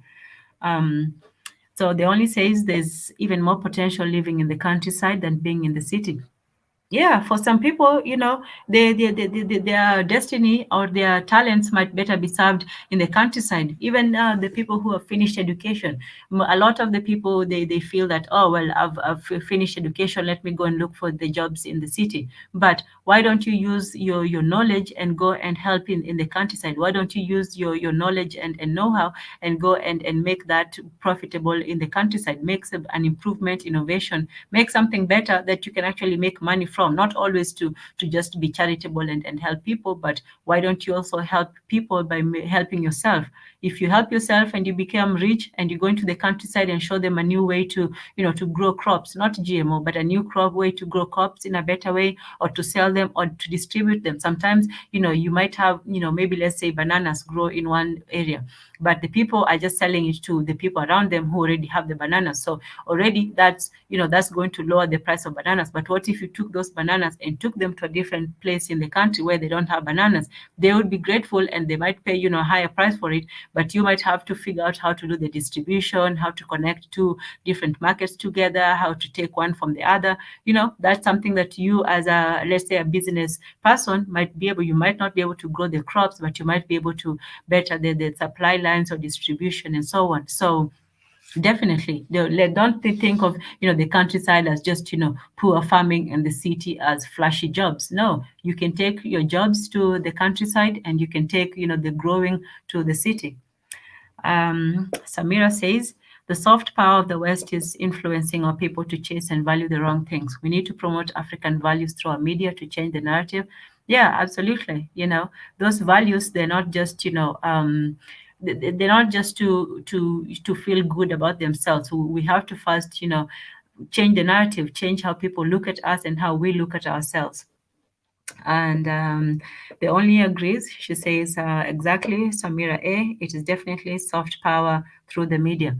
And that soft power also softens our brains a little bit, because it starts with just soft power, somebody convincing you of this or that, or oh, you need to be this way, you need to be that way, you need to wear all the designer brands, or you need to pursue a very ruthless mindset. And so at first it doesn't seem like that's power. Nobody's putting a pressure on you, nobody's forcing you to do the things that you're doing. And a lot of people don't realize that they're being influenced. That's the sad part about influence and propaganda. If you knew that you're being influenced, then you wouldn't be influenced. But that takes you knowing yourself. If you knew yourself, you wouldn't let somebody else influence you. But if you don't know yourself, anybody can come and tell you this or that, and they will have that power. And it's the soft power is more dangerous than just hard power, because with hard power, if somebody comes to you with a whip and forces you to do something, yeah, you might do it. You might be forced to do it because of the pain and pressure and force, and that's definitely direct, and it. But you still know that somebody is making you do something. You still know that it's not through your own desire, that let's say you are, compromising yourself. But if somebody convinces you in your mind and makes you think that it's you who decided to do this thing, firstly, it will be very hard for you to stop doing it because you think that you're the one who's doing it out of your own free will. You see, if somebody is whipping you and showing you violent force, as soon as that pressure is taken off, you will stop doing it. If somebody is making you uncomfortable and they leave, then you'll stop doing what they want you to do. But if somebody convinces you that you are the one who wants it, that you are the one who's doing it out of your own free will, and that you're not being influenced, then of course you'll continue doing it because you think that you're doing it out of your own free will or out of your own choice and accord. But you're not seeing back Mondatezi's hidden hand, just to throw in that there. And don't forget Mondatezi Sundays, the hidden hand. So there's the promotion, Mika. But yeah, the hidden hand is more powerful than the fist in your mouth, or because the hidden hand convinces you that you are the one doing it to yourself, that you are the one compromising yourself and doing these things that you otherwise would not do. So the fist, it's painful. It's painful if somebody just comes and pushes you into a ditch. But if somebody convinces you to slowly lower yourself into the filth and the mud, you'll think, oh, I'm just doing it because I like filth and mud, not knowing that somebody made you do it, but they didn't make it do it by force. So somebody who's pushed into a stream, they will be, quick to get out. But somebody who's convinced that the stream and the filth is good for them, they'll stay in there longer because they don't know their value and they don't know that they're being, manipulated to do some things. So you have to know yourself. You have to know what filth that you won't get into. What is just, I'll stay here. You can go in there, but I won't go in there. If somebody forces you, that's a different story. But nobody will convince you to do something that is against who you are as a person or to compromise your values because you already know what your values are. You don't have to have somebody else, manipulate you into doing it. So that's why it's very important to know your potential. That's why it's important to know both your personal potential as an African and the potential of Africa as a people, so that you can know that, there's things I can do and there are things I'm capable of doing. There are things that I can do by myself and the things that I need other people, to help me with. But you know yourself what you're capable of, and somebody can't, oh, hey, I spoke Mondatezi into existence. Mondatezi, we're talking about soft power. And, that part of the soft power is that hidden hand that makes you or has you do something that you might not be, seeing directly, but the influence and the force is still there, either in the background or suddenly. So, so that hidden hand is very insidious. It's way more, sometimes even more dangerous than that fist in your face, because you can see the fist, but it's very hard to work out what the hand that is hidden is doing. So the potential is firstly knowing your value, knowing what you're capable of, and also knowing what the obstacle. Yes, the hidden hand is here, Marie Antoinette. Yes, he is. I hope he can join us because Mika seems to have gone a little bit quiet. But yes, I hope Mondatezi can join us. So that's the soft power that we Africans as a group, we sometimes don't acknowledge. We don't see what's going on behind the scenes. And sometimes it's not, sometimes you don't have to see everything. And none of us are given that, 360-degree view. Sometimes you might not be able to see the whole world as it is. But if you already know yourself, who you are, what you're capable of, then it will be more difficult for that, hand to manipulate you. You might be able to manipulate it, maybe in some instances, or at least be wary of the traps that is set. You can't avoid them all, but at least you can see them coming or see the ways that they work. Natnal says that Mondatezi is no longer hidden. Well, to some people it is. That's why we will keep falling for it. So some of us know it, some of us don't. And also it's also hard to know even when we are being manipulated. Just because you realize one aspect of it does not necessarily mean that you've seen the whole picture. You might be able to see this, but some of it is still hidden. So Yeah, and we don't blame our people for not always seeing it. Sometimes we were a bit trusting. Sometimes we think that the world runs in a certain way, whereas it actually goes in a whole different way. And then when we finally figure it out, it might be too late for some of us. So yeah, to some extent, it's hidden. To some extent, it does show itself from time to time. The architect, oh, good to see you too. Yeah, we were off for a bit, but we're back now. So thank you. Thank you also for joining us, the architect. My internet. Oh, I say greetings to Mondatezi. Mondatezi, you are more than welcome to come on in. I think I posted that. The only says to Samira, it will reach every part of the continent as long as we keep sharing these videos and inviting people to the channel. Absolutely, absolutely. This is how we unhide the hand, or we see our value. Hey, Mondatezi, you showed your face. Or how are you? How are you? Yeah. I brought the hands. The million hands. Some people, what's up, my people? How you guys been? I've been trying to hold it down for some time. Good to have you. We're good. How about you? Yeah. It's been good. It's been a very interesting night. So we guys are talking about what is the potential today? We're talking about today. Well, today we talked about the potential of the youth, and the fact that Africa has a very young population, and they are, they have the ideas, the innovation, they have that strength and will to, to change Africa and to create new ways of doing things. I think some things we have been doing the same way for a long time, and young people have ways of seeing things that maybe some people missed, and of connecting more easily with the rest of the world. In short, yeah. And the value in African traditions, in African values, the value for human life, for your personal, personhood, being able to see what you can do with, not even just, your money, your time, your resources, your network, the people around you, the nature as it is now. We still have a lot in terms of nature, in terms of land, in terms of the resources.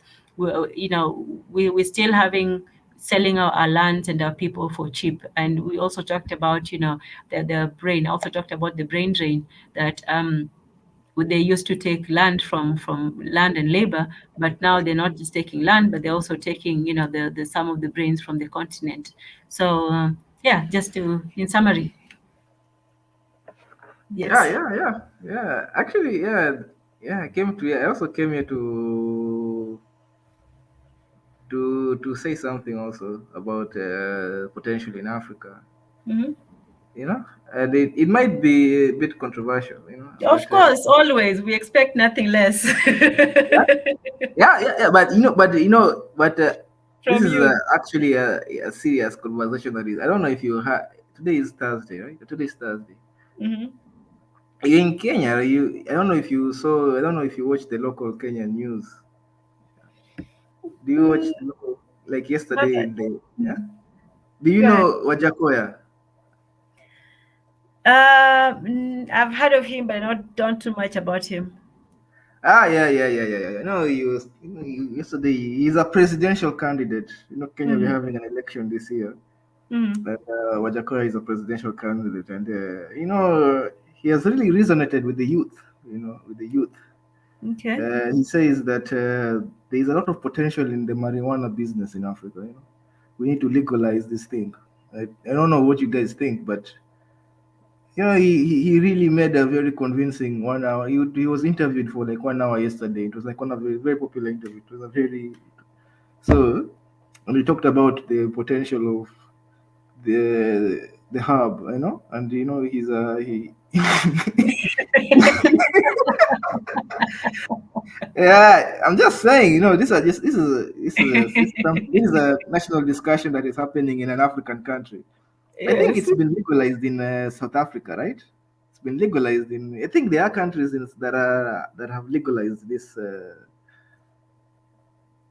plant. Wow, is it so? This plant, right? Yeah, it's been. I don't know. I think South Africa is legal. I know Lesotho. I don't know about Malawi, but Wow, didn't yeah, even know it was a discussion that was being had, in countries. yeah. This is a very serious discussion.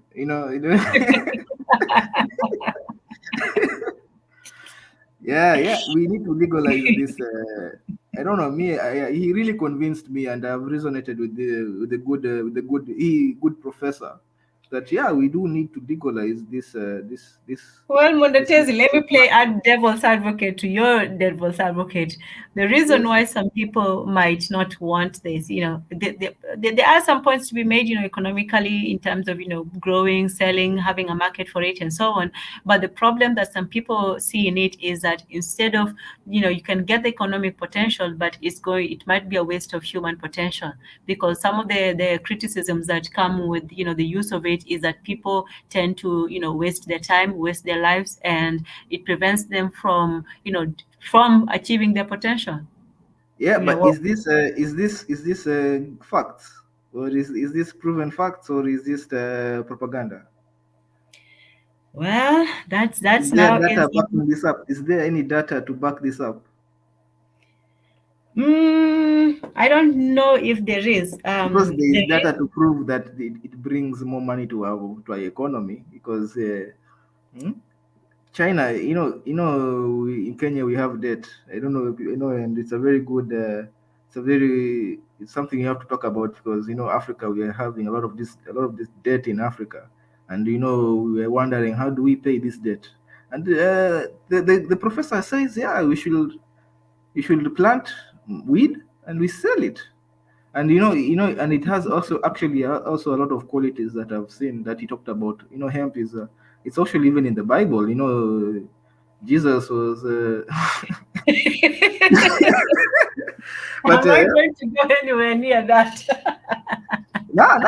no, these are things that they are it's actually a very useful plant, and it has been in use for a while. It's not, I don't know why we are, sometimes we have to decolonize the mind, and why ask ourselves, why are we against this thing that has been in use, and it has been actually part of African tradition. Sorry. Yeah, it's actually been part of African tradition. This is Has this is it, or was it something that was introduced, by outsiders? No. There is evidence. Even right now, when you go to Tanzania, there is a tribe that lives in the world. I don't know, I've forgotten the name of the tribe, but they are hunters and gatherers. I think they're the last one of the last remaining hunters and gatherers in Africa, and they smoke this stuff. Even it has been recorded of them, and they say it's part of their culture. So, what is That's that? interesting. That's Yeah. interesting because I know that the Native Americans, the ones they call Indians here, they used to use it but they would use it for mostly for religious purposes. Mostly, I don't know how much recreational they used it for. That's a danger that I think people have, that if you give something, that they will use too much of it, that they will abuse it, and that there is no people will not be able to control themselves and so on. you But know I think that is propaganda, because there is alcohol. Why don't we say that the same thing with alcohol and cigarettes, which are much more worse to the human body? Or what do you think? In fact, alcohol is much more addictive than marijuana.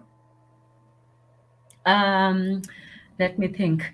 I think because alcohol, you can only have a certain amount of it, and before you see the negative effects very quickly. Like if somebody drinks too much, they're going to get drunk and fall down and have a hangover and so on. So it's easier to contain the negative aspects of it. Whereas something that makes you feel good, you're not going to know when to stop feeling good, so to speak. um But then how do people become alcoholics? Alcoholism is actually a huge issue in Africa, especially our brothers in Uganda and even Nigeria.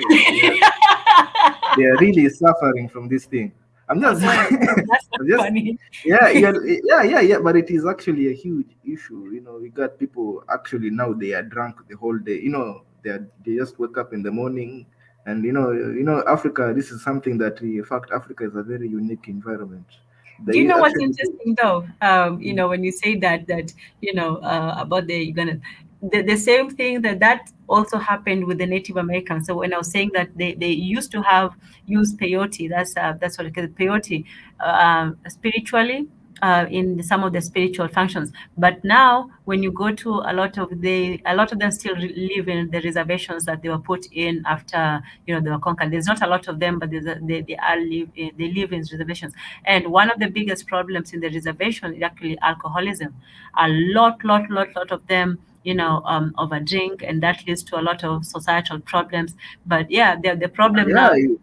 look at domestic abuse, and oh my God, there are just so many negative things that are associated with alcohol that you do not associate.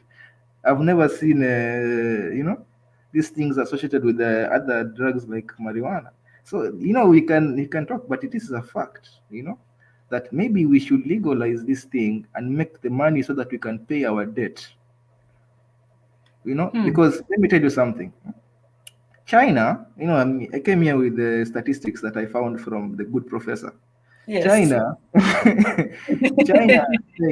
China actually plants marijuana. I don't know. You know that they actually do.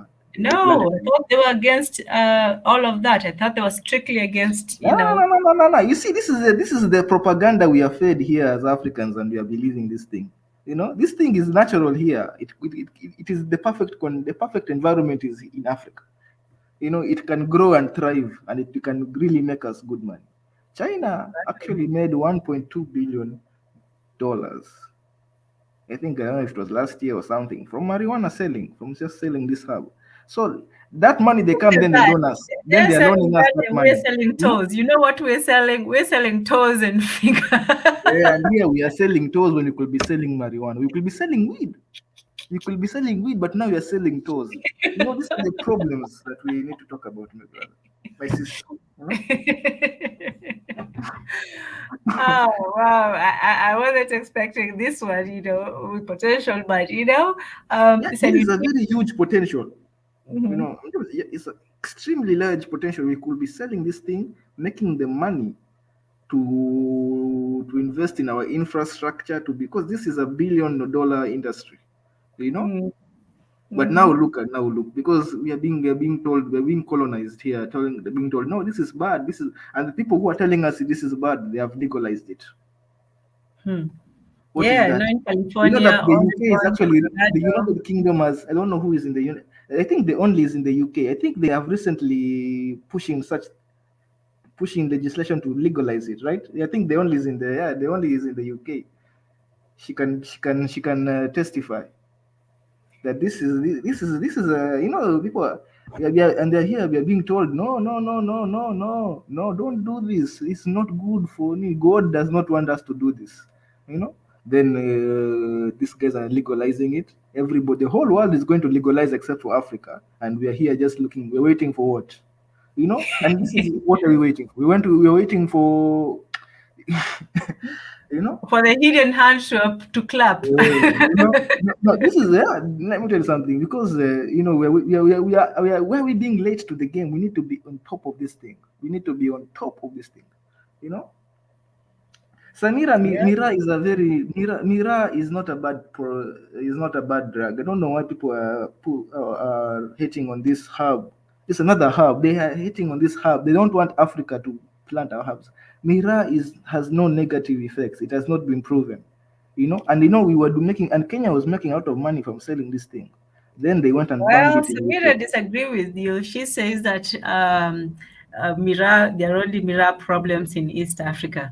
The problems in Mira is that they are banning it because it's making people money and it's enriching the common Mwananchi, the common African. These are things. Look at the things that enrich the common Mwananchi. Look how they always get banned. Well, I still think there's a contention that it might not make people as aggressive, let's say, as alcohol and so on, but alcohol is legal. But it has the opposite effect of making people complacent. It makes them lazy. It makes them not, get to their day-to-day activities. You're talking about Mira or talking about marijuana? Or Marijuana. both? Oh, Marijuana. Yes. oh, So it's that not true. It's not true. Let me tell you something. There is something called THC and CBD. You okay. know, Mm-hmm. Okay. THC. Huh? Yeah, go ahead, explain. Yes. THC is what makes you high and crazy, and CBD is what is very has a lot of detoxing features and the abilities that is very good for your brain. In fact, in the United States, they even feeding CBD to dogs that are crazy, that are feeling like they are. I don't know if you've heard of this. They're giving it to dogs. So they're a bit. I don't know. Is it wild or something, or they're not behaving well? They give it CBD. Oh wow. Netherlands is in the house. Even Netherlands. Yeah, Mariette Don. I always mispronounce her name. Mariette Den Oden. I think Yeah, you got it. yeah. You see, Netherlands is in the house. What do we know about Amsterdam? Well, You know? yeah, they do have that. And I know a lot of states in the US also. Well, it started with California. I think it was California. But first it was for only medical reasons, but it has slowly gone to recreational.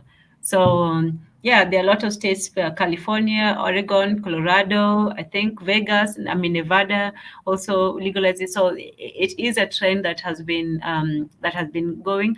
The only reason why they don't really make it all the way is because I think that it will make a lot of people who are in the prison system to be guilty of something that was legalized. So I think a lot of states are also reluctant to legalize it because of that, because there's still a lot of money to be made. Well, you know what? You say that there's a lot of money to be made in legalizing it, but at the same time, there's also a lot of money to be made from illegalizing it, from making it into a crime. Because No, not the same. From who? From who? Who from, makes the money when it's from the illegal? prison system, from the people Oh, who that's America. That's America. America is a unique prison system where they make money from prisoners. But that is not yes. normal anywhere else. Not in Africa. you know, it's not in Africa. It's not normal. There's no prison that makes money. In fact, the government loses money by having prisoners in Africa. In Kenya, because they have to feed these people. So it becomes even a loss.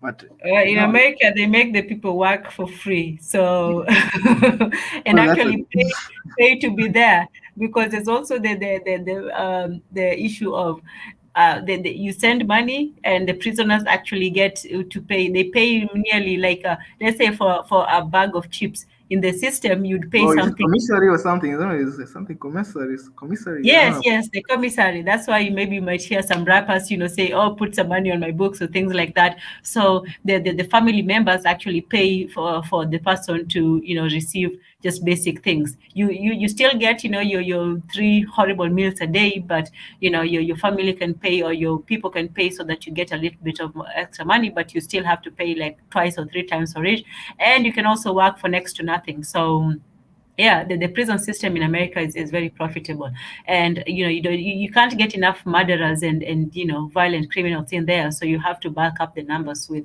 a few of those. So there are some people who do make money from it, and but if you say it's not profitable in Africa, then maybe. So what do you think is the reason why Africa has been reluctant to go that route? Because for me, because because it will make us money and it will take us out of debt. That is the truth. This is the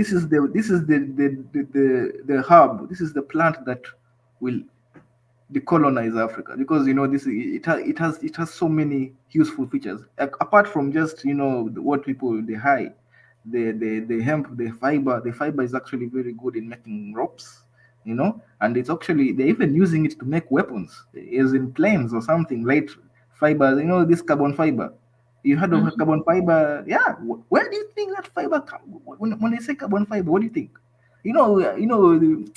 This is a very productive plant. It is a very good plant that it is very, what is it, profitable. Like, it has so many things you can do with it that we need to legalize it. Like yesterday, I'm a big. I was convinced. I've been convinced. Now I'm an He advocate. must be very persuasive, whoever that guy is. Yeah. In fact, yeah. I don't know if you can bring you some quotes. I can even put some videos of him. And you know, I when would be interested in Marie Antoinette. I wish you'd join in. And you know what?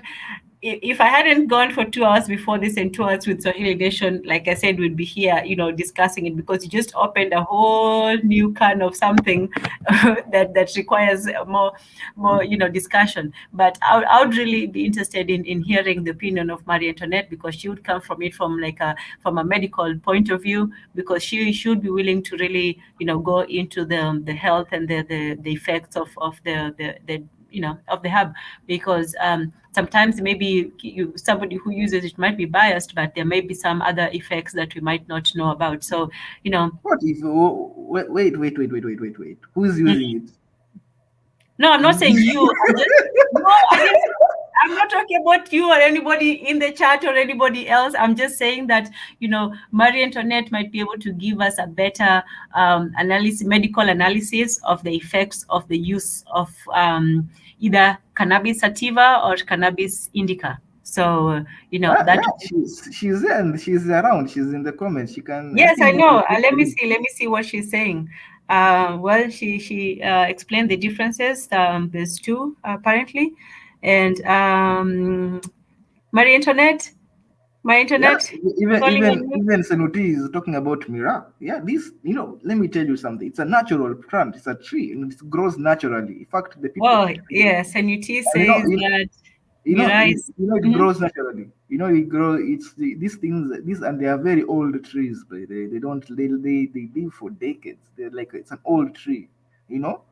But now, because it's in Africa and it's unique to Africa, they can't grow it over there where they are, and they are enjoying it. They banned it. Now they talk about, like, oh, it does this and this and this. You can't compare Mira to alcohol and tobacco. You can't. This is, these are just things but now, why is this other things legal? Marijuana will be legal in Africa when an American company comes and wants to legalize it here and wants to, that's when you start seeing, because I'm telling you, we need to get ahead of this thing. We start planting these things, and we need to, the good professor says that when he gets elected, and now I have become a big supporter of him, he will smoke it in the state house and to remove the demons, and another thing is, even if it is legalized, don't you think it should still be regulated?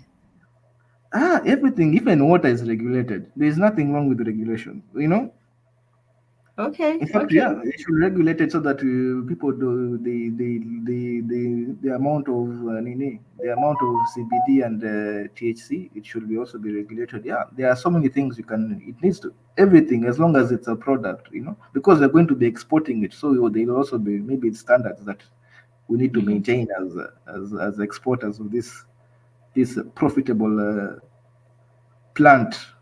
Oh man, he should hire we quote people here. We cannot be quoting Bob Marley here all the time. Here we are quoting Bob Marley, and we don't quote what he stands for and what These are just things we have to speak.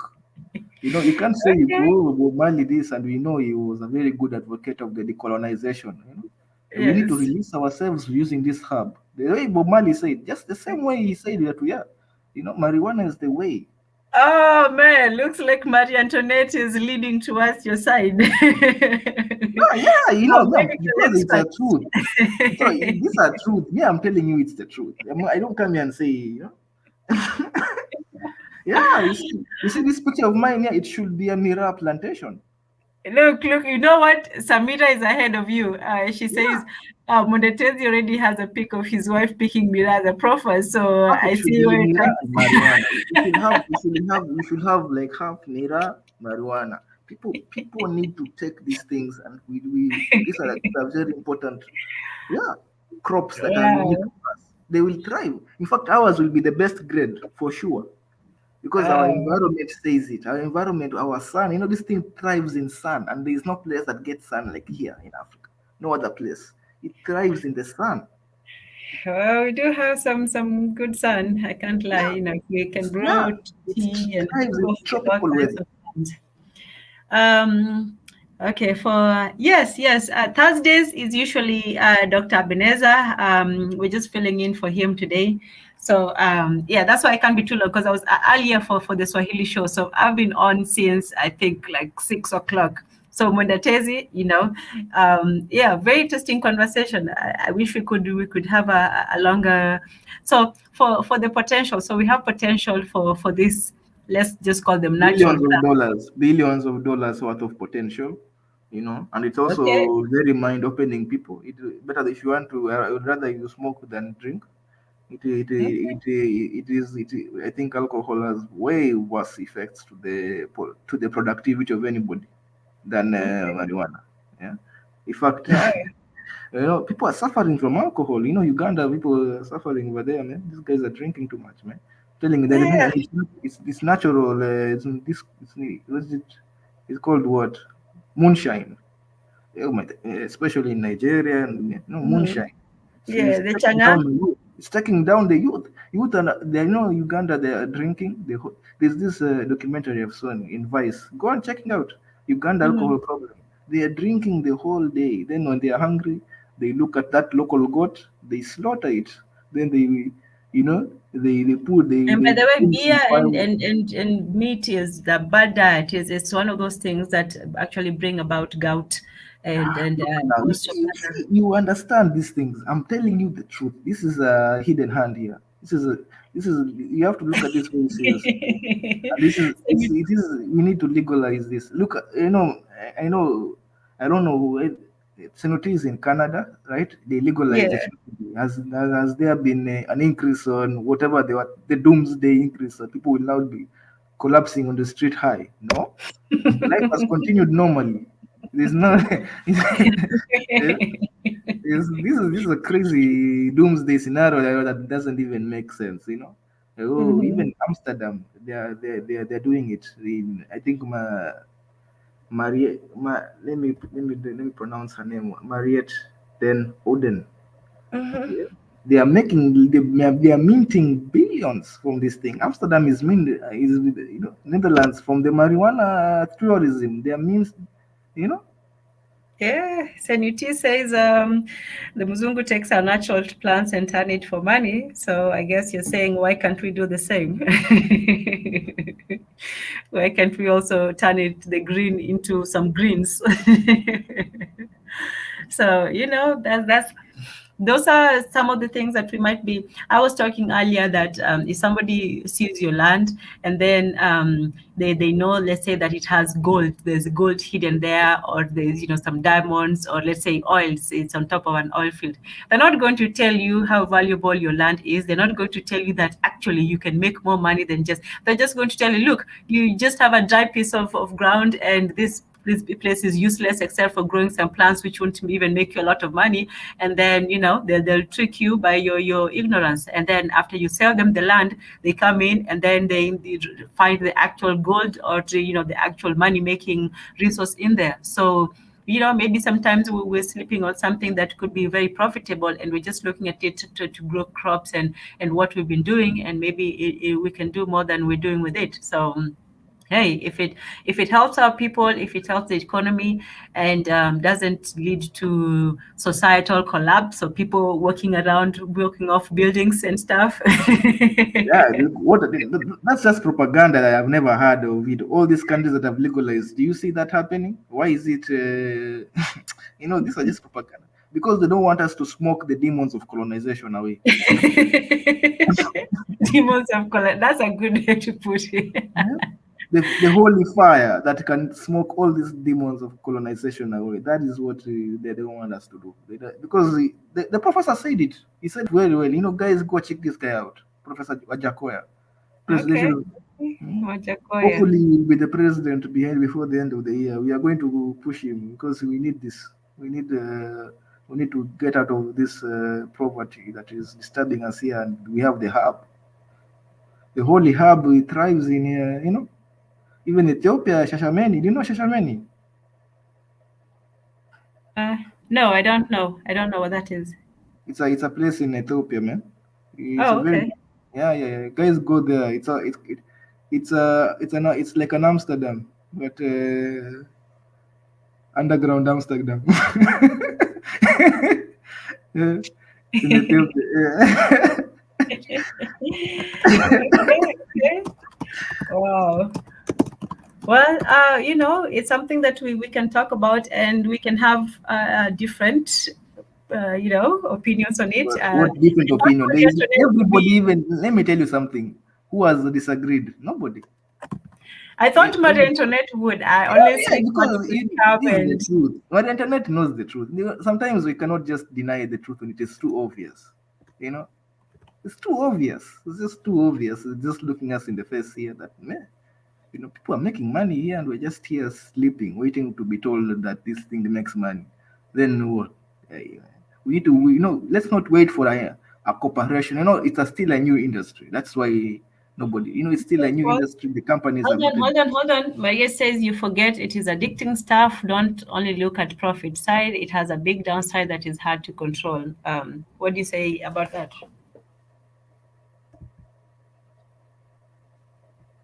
Monetary. where is it? Oh, you forget it is addicting. Mm-hmm. I don't know. I will keep referring to the cigarettes, the tobacco industry, and we're going to keep referring to the alcohol industry. The Yeah, but opioid, some people might say this, the that opioid some people might industry. say this, okay, it might not be as bad as one of those things, but yeah, just something less worse is not necessarily good either. It might not be as bad as alcohol, but you're just throwing something else into the mix. So now somebody might have alcohol addiction and be addicted to the miran, the weed and all of that stuff. So If you look at the data, this is not as marijuana has been classed. It's not. I think Maria Antoinette has already spoken from the medical side, and it is not. And I can also testify that from the statistics and from the data that this thing has not doesn't that the addiction to marijuana is like being addicted to food or being addicted to ice cream or something. It is not. It's not addictive. It is your personality that is addictive. You get that it's not, but it is not chemically or physically addictive. It is unlike alcohol. okay, That well, there's that's, I think, is the more concerning aspect of it, the addiction, because both the Only and Samira, they are concerned about that addictive aspect of it. So yeah, I Yeah, can but understand that. you can also regulate. People don't look at the. You can also regulate. You can say, and it is, it's not addictive first of all, and and that part of it that makes you high, that THC, you can regulate that. You know what? We want low THC plants. We want high CBD. We want maybe 3% THC and maybe 97%, and you can put those regulations. And even if those guys, it will not be addictive, they will not get high in the way the normal high that people think. You know. Okay. We have Paul Justin in the house. Yeah, I was on earlier on his Swahili show, and you guys should join us. Thursdays, same day, just a little earlier than this. So we also had an excellent show on that. Paul, what do you think that as a potential for business in Africa? Do you think that's something that young people should look into, the economic opportunities, or do you think that they'll get lost in the haze, so to speak? Nah, nah, nah, nah. That is just looking down on Africans because Africans can't handle this, but the Europeans they can handle this. What is that? Man, that's just that's low self-esteem stuff. I was like, oh no, the Americans can handle, the Canadians can, but Africans we can't handle. What is that? Chinese can handle, but Africans can. What is man? We need to decolonize our minds. Okay, Are we not okay, mature like okay. these people? We are all mature people here. Yeah, there's nobody who's more mature than us. Are you telling me that these guys are more mature than us? No. So Okay. if they can, we must also, if this is where the money is, we must be pioneers, and we must be having thousands of acres, because Okay, here okay. even the Rasta community they know these things. The Rasta community in Africa is strong. And I wish I Can Fire could. This is a good time for I Can Fire to pop up and tell us. Oh man, do not. That will be too much fire for this smoke. No, let's the do only, another. I know this from the data. From the data. You know what? I'm going to have to bring a lot more than that. You're going to have to bring the data and the information and the numbers and all this, Yeah, because I have only the data says so. The only yeah. it's the data, purely the data. Nothing else, right? Yeah, nothing else. Purely the data. Because they always say, Mudatezi, how do you know all this? And Samira is sort of wink, wink, laughing at that. But on a serious note, Natnal says, I don't agree at all. If money making is the objective, medical advantages cannot be an argument to push for it. I'm not sure. Does he mean that even if there are medical advantages, it's not enough to make money from it? I'm not sure. Natnel, maybe you can explain yourself a little bit more. But yeah, this is one of the potential things that we can look into for the And future. I'll also add that it is also it is also a profound part of our culture, the culture of the diaspora Jamaica. This diaspora, we must respect the Jamaican culture also, because we must also But respect. even in Jamaica, it's not legal. In fact, it's legal in Jamaica. Imagine, it's actually legal in Jamaica. It's legalized. Yeah, that is an Is it old. now? They decolonized a long time ago. Oh, okay. No, I thought it was. No, I didn't know that. And maybe Fire can come on the next one and let us know. Oh, you can let us know, because for me, I thought that it was illegal. The only when it's legalized in Kenya, I will smoke and I'll tell you the first-hand experience. There you go. You got your answer. and the audience, Samira. Smoke in State House with the Wajakoya. We'll go there to the public inauguration and we will smoke with him. He will make you his running shun mate. the demons, to shun Hearing all all the your demons. talk. Oh wow, yeah. So let's put that as that's one of the potentials for Africa, both economic and maybe a way of bringing the peace. Who knows? Maybe we might be. In Tanzania, you know the data too. So I so know Tanzania nothing. also know the data. Yeah, Tanzania have also seen the data. It's like you've also, it brings the peace. This is a very good, people talk about how coffee brings peace. And sometimes I was thinking, there's this other thing that also brings peace amongst people. It is known, and it has been known. In fact, it is usually if you look at African culture, I think Tanzania one day maybe you might, and in your show you might come and enlighten us. Yeah, that all this, like we say, our topics go across many different areas. There's some things we can talk about in terms of culture. We can talk about the diaspora, and this one actually goes through every single one of our weekly show, from the the hidden hand, on Sundays with Bunatezi, to education. Well, we'll try to tie education into it, but to African customs. Was that a passed over custom, or was it brought in by foreigners? To the idea of potential in Africa, is it one of the economic potential that we can look into?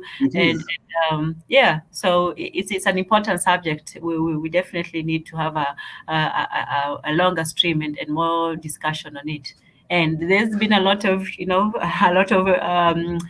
participation in the comment section, both even in politics, because this also brings about a lot of politics too, because for example in America is the politics of incarceration, and that affects disproportionately a lot more blacks than white people. In fact, when it became so that when white people started seeing potential for making money out of it, that's when actually California legalized it, because people had started opening the medical marijuana shops, and they actually made a lot money from it. So when the government saw that they could actually tax it, then that's when they started legalizing it. It wasn't just because they were nice to people. It was actually because they saw there was potential for taxation and for money making in it. So I'm telling you, yeah.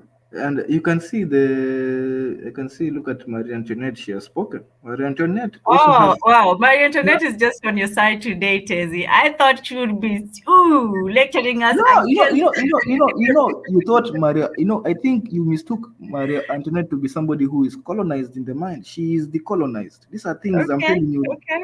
Hey, This yes. we must remove this smoke to remove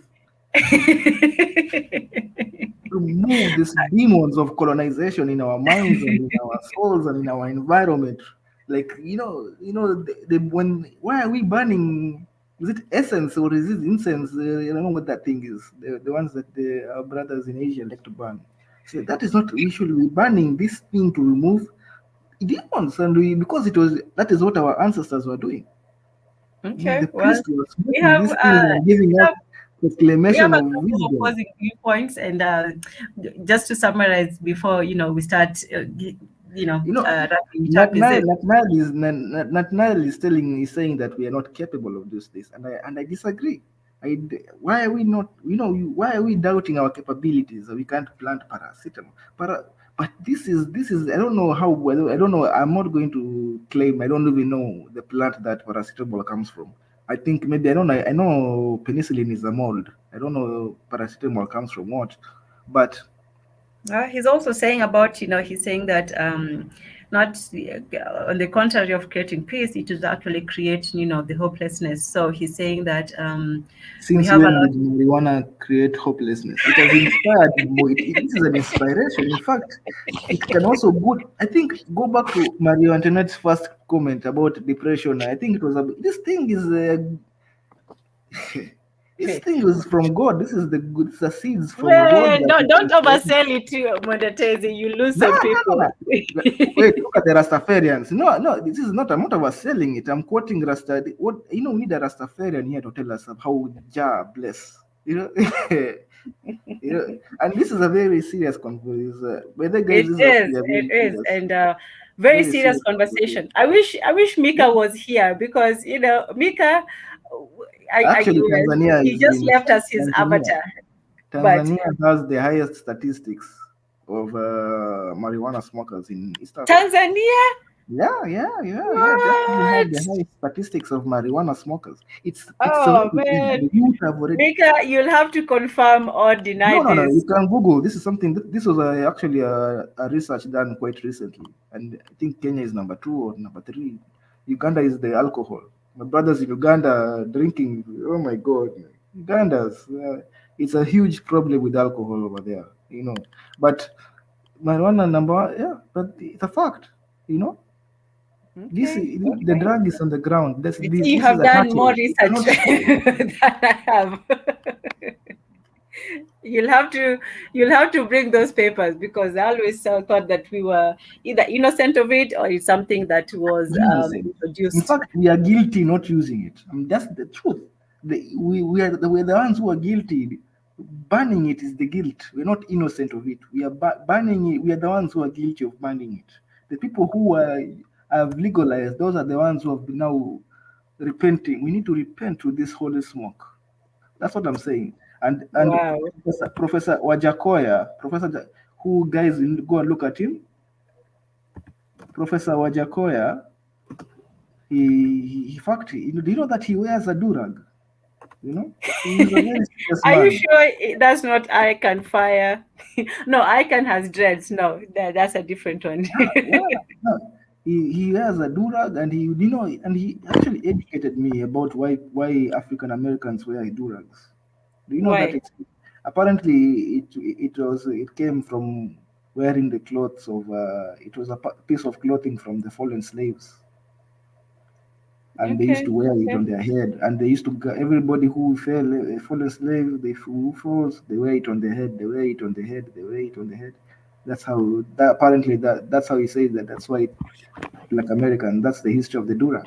It's a very deep history. So is the Wow, these you are the you things, sure do know a lot of stuff about a lot of stuff. Yeah. Let me tell you something. I'm advocating for this. Look. Marie Antoinette, just look at what Marie Antoinette is just. There's another one here, powerful. Okay, You know, Samira is having a laugh. Nat Nile is not having a laugh at all. the statistics are on the chart. The statistics are on the chart being displayed by Marie Antoinette. Look, when I tell you, you will have to come. You opened a big topic, and we're not going to finish it today because there's a lot of history, Yeah. It's sociology, okay. and all It's that okay. involved. It's okay. It's okay. I just So for wanted to people in say the chat, I have to start going just because, not because I want to end the stream early, just because this is not my usual night, and so I'm sure you'll understand if we will close a little bit earlier today, but we'll have to continue this discussion. I think it's a very important one. It's not just a frivolous one, it's not just a joke. It is funny, but it's not a joke. If it's something that we can explore honestly and look at it from all angles, whether you support it or not, even if it's not to say that once it's legalized it's going to be mandatory. That's the thing too. It's not that it's going to be sold on the sides of the streets for young kids and so on. So this thing where they beautify the streets, they should be beautifying the streets with this plant. They should be do not when go they put there. it on the parks. This is what people are afraid of, that once you make it legal, then it's just going to be everywhere and you won't be It's able to already stop it. everywhere. I told you the Tanzania at the top. It's already everywhere.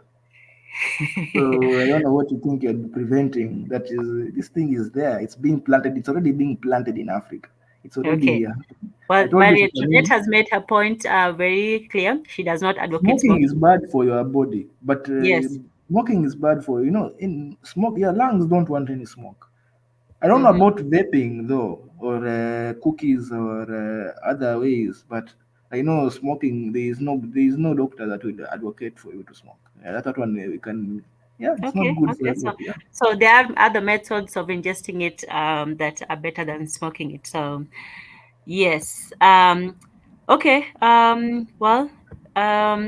We are about to close out, but do join us, even if you do not. Like Marie Antoinette has said, she does not advocate smoking. So don't think that she was just saying those things just because she's she's But she has seen the and you data, don't have to just like me, participate. just like you. We have all seen the data. Okay, well, you might have to bring some more for Nat Nile. He is not convinced, and he is not a big fan. That night, the next time we talk, we will now will be we will I know right now we are closing so that we don't have that time to actually get into the need. But next time we talk, we will be here. We will have Google is here. Google is the biggest source of everything, right? We will be here. We will be showing, and my internet has actually given us the points that we can Google. So yeah. Yeah, But this that is will this be is an actually interesting this one. is a medicine. You need dawa. It's medicine. It's medicine. You can't. Oh my God. You can't say no to medicine. In fact, there are more medicines that are used. That Panadol, paracetamol. Look at now. Look. You Oh cannot stop an man, idea whose time has You come. guys are trying to make me just stay here all night, You can. not in my life. Tanzan. You cannot stop an idea. You cannot stop an idea whose time has come. Well, somebody does not want that idea to start. So, hey.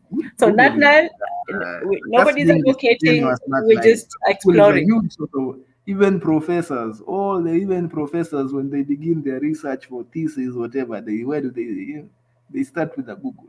Well, you know what, Nat Nile? Because for an opposing view or for a different view, I know you feel strongly about this. So please do also bring us the knowledge that you have about this plant, this thing. Some people might only see the good side, but maybe you're seeing a side that that only you can, or some people can see. Not everybody has to be on The the same side. colonized side. Mwendatezi, I'm trying to be diplomatic, but however you feel about it, or whether you're for it or not for it, if you don't see any potential in it, if you see that there's more harm in it than the good that is being propounded, please do bring the information. Information is not for or against any side. It's just information. So if you have information regarding the subject, you are more than willing to come in and we can have that discussion. But yeah, I am a bit exhausted, but this is not the end. See, we still have the resource of time. We're still going to have another time where we can discuss this in more No, great look, detail. look. I think no. Okay, I know we are pushing your time a lot, I but wish you could take over. I mean, I don't know how to transfer, but if you could have taken over for some time, I would have gone and at least gotten some rest and some food, because I still haven't eaten. I was on the previous you can one, eat and then we during just this is you can eat during the live. Nobody's I looking at. cannot eat. Oh my goodness, that is like eating during work. I can't eat during work. Pastor Yes. Professor Ezra was here eating here, and nobody was judging him, and he was eating during the Wow. live. See, I take my work more seriously. You're one of those people who will be sleeping while at work. No. Yeah. I, Yeah. You know, I was not asleep at that time. I had gone to take coffee. I had gone. on going for long walks. Going for your famous long walks. No, no, No. What I'm saying, I am exhausted. I can't lie. I'm only human, I am only human. But when is tomorrow? We're doing Thursday. Fridays is tomorrow we can recap this thing on prophet. The pastors. Yeah, in fact, it is a yes, Nat Nile. Please come on to tomorrow's show. We can recap this and we can go into more detail. I will be more than refreshed, and we can take some time, and you can bring the information and give us your side of it. Now you will be the one who will be the devil's advocate. Usually it's Mondatezi, but now he'll be on the stand. No, I'm not being the stand. I will be you. I will be smoking out the devil. We will be smoking out the devil. Wow, yeah, that will be an interesting one. We'll be cleansing this. We will cleanse this panel channel. We will cleanse it. Wait until it's legalized, guys. Wait until it will be legalized. Where the idea has come. Even look at just look at the reaction. This is an idea that you cannot stop an idea whose time has come. The time has come. I think look at Anna to show there. Marie Antoinette, an article, British Journal of Pharma. Look at that. The drug already exists in the USA. Yeah, And it is used in established hospitals. But that is not her opinion. So, she has to stay fair and balanced, which we absolutely respect, Marie Antoinette. Nat Nile says it's actually a see all these factors. This is too wide of a topic to just bring in, because it encapsulates so many things. It's the history, it's politics, it's religion, it's economics, it's this is the cultural. powerful. That's how powerful this thing is. That's why So yeah, there's a lot to discuss and a lot of angles to look at it from. So I definitely agree that we should go for the more expanded version of it. Today we started on toes, and I guess we're going to end on We have to plants. introduce it in potential. This is the most fitting show to introduce it. Okay. You had to do it just on the day. Why didn't you introduce it last week or last week we're off? But yeah, you just had to throw me a good one when I was just a guest host. I was convinced. I was convinced yesterday. Yesterday I was convinced, so I had to now that I'm fully convinced, because I've seen the data, like you and Marie Antoinette and everybody else.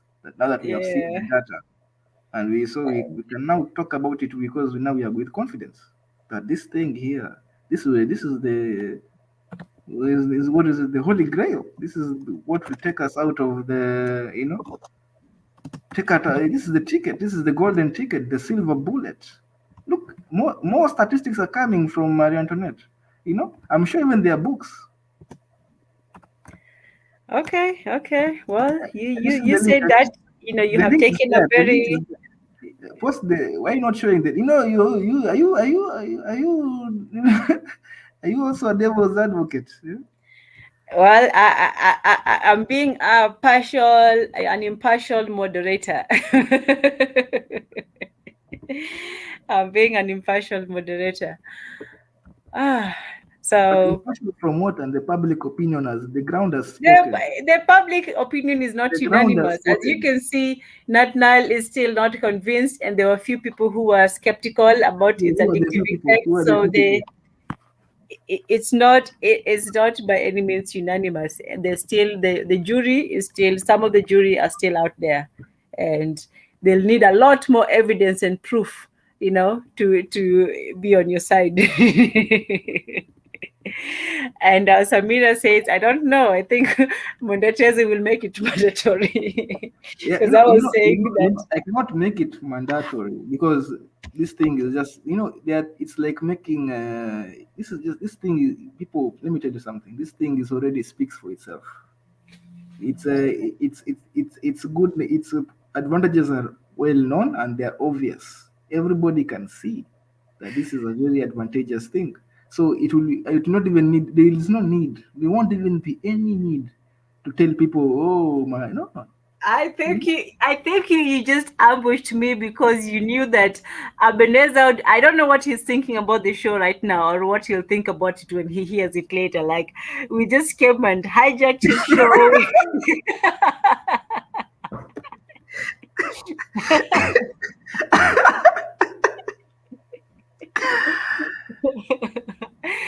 He leaves one day and he comes back and Chaos. chaos. I think we have blessed the show. There's we have really blessed the show. Okay. Look at, post Maradona has given another evidence, medicinal cabinet. No, look, I can't even pronounce it well. Medicinal cannabis evidence summary. Medicinal cannabis evidence summary Yeah, of In fact, nausea.pdf. yeah, So those in the chat, at least this one is not Google, not Nile. yeah. So It's not. He was complaining about Google, but here it is. Yeah. Another okay, one has and been posted wow, I by hope somebody is copying some of these links, or I hope my internet, you have them somewhere together, because we'll probably need to go into tomorrow we are going to go to detail. tomorrow we're going to go into details. We're going to also ambush Pastor Ezra with this topic. Yeah, and he will give us and we will talk about also the religious part, because it is very this thing is Oh man, it's in the that Bible. should be I that should think be a there hot was one. the woman who I think washed Jesus with CBD, right? Oil from cannabis. Man, that was Hemp like oil. alabaster oil. I don't think there was It was any hemp CBD oil, involved. oil from hemp. Hemp. I only Yes, know it was alabaster. Or I don't know. Is alabaster? What is alabaster? Is that an herb, or just like a China thing, a piece of China porcelain? I don't know, but I can't remember it being that from it is what hemp. I read. Okay, now, you know what? I'll come with tomorrow. I'm coming with the verse. I'm coming with the verse. Okay. I'm coming because this is a natural thing here. We are talking about something that has been part of us for centuries, if not millennia. And now we are just because of the last few decades. Somebody say you don't do this. Now we just listen because somebody came when we saw us using it and we were enlightened. We say no. It makes us now we are told no. Let us people are saying, oh, it's not holy. People are saying it will make people go mad. It's like, what are these things? There's no data to prove these things, so it's just propaganda and superstition. And we need and I think we need to be able as Swahili nation to tackle these things head on. Okay. Well, yeah, we're not Because afraid of. now and if you can see it, and if it's happening in the Kenyan political environment, South Africa have already legalized it. I don't know about it. I'm sure this is a conversation happening. Even somebody said Rwanda, right? Rwanda has begun to legalize this thing. They began to plant it. I don't know if they're So this is something that is happening in Africa, and it is important to Africa because it is a movement. The idea has come. It is time for us to embrace the future.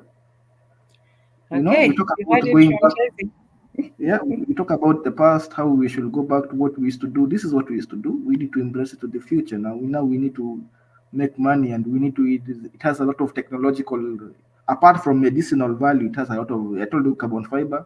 I told you a lot of just making ropes, and that thing has a lot of value, and it has always been valuable, even before before technology reached this level. It used to be still a valuable plant. So yeah, that's what I'm just saying. I've come to speak truth. So just and you guys check out Wajakoya. He's a good guy. The professor knows what he's speaking about. He has inspired many youth, and it will get a lot of youth out of poverty because right now youth now are selling toys. Like nah, nah, Oh, nah, nah, ladies nah, nah, and nah. gentlemen. Yeah, Tell him to let's not sell our toes. give that youth a few hundred, a few like quarter acre or something. He'll do something with it. You give him these seeds, a quarter acre. He makes his money. This is a crop that is in demand. There will not be a no demand from this. Hmm? And it will build Africa as a nation. It will bring peace, as you've said. It will bring a lot of peace. There's also the religious benefits of this thing. There's a lot of things. There is a lot of things to it, and Marie Antoinette has already been posting. Have you ever seen Marie Antoinette active with the evidence like this? Hmm? No, she actually left me, the other day. She's always in the section, and then on the day that I had the show with the "What Do African Women Want," this African woman was nowhere to be found, and yet By the today, way, also empower women. I don't know if Marie Antoinette. I don't know. I think Marie Antoinette can. Maybe she can talk about well, this. I hope she But comes on the panel tomorrow, so yeah, she can yeah, yeah. actually give But I her. think she can also talk about this because there is this effect that I don't know. This is not data proven. But I have seen, and I have these are statistics that I've gathered manually. But I've seen that this thing of cramps. I don't know why, but I see it helps in cramps. So I don't know what Margaret can say about that. The period pain. Yeah, I think I've seen it. These are statistics and the data. This is data that I've collected, and I've seen that. Yeah, this one also helps in that sector. That women also who are suffering from major pain when it comes to period pain, or I don't know what they call it. Is it PMS? Like that yeah. What I wonder about these experiments is that how did people even get the results since you're not supposed to use them anyway? But that's a different question. This is data that I've collected in online. Okay. Yeah. Uh, wow. You know Yeah, what, yeah, Tezzy? No, I would be told that we have agreed to if I don't get off today, I won't even have the energy to get on tomorrow. So how about we try to call it not the end. Okay, no. What?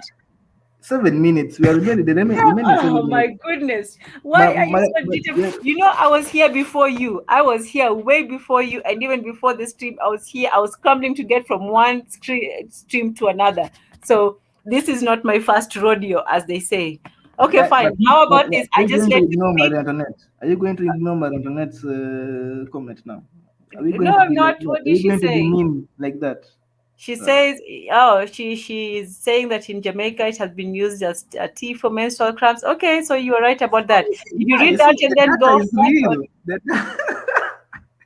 real. Okay. Look, I wasn't expecting her to be saying all this pro, ab stuff, Why? but hey. Because she's not colonized. Okay, all right. Don't just say that somebody who agrees with you is not colonized and people No, who no, no. disagree are. I never say this, but you have to understand where is the negativity coming from, if not colonization. Okay. All right. I'll Something is let you have negative. that one. I Yeah. will let you, since you want to extend it up to, the top of the hour or whatever, I will just mute and let you speak give you the audience for the next 5 minutes, and then I'll come in at the last 2 minutes, and then No, no, we'll no. Okay, try okay, and okay, close out. okay. Now you can. You can now you've already decided. Let us just okay. Let us. Let us close in Japrea, See, it's not that easy. It's not easy to just, mute and go in the back. You have to be constantly You want to do to me what Nick has done to you. Yes, exactly.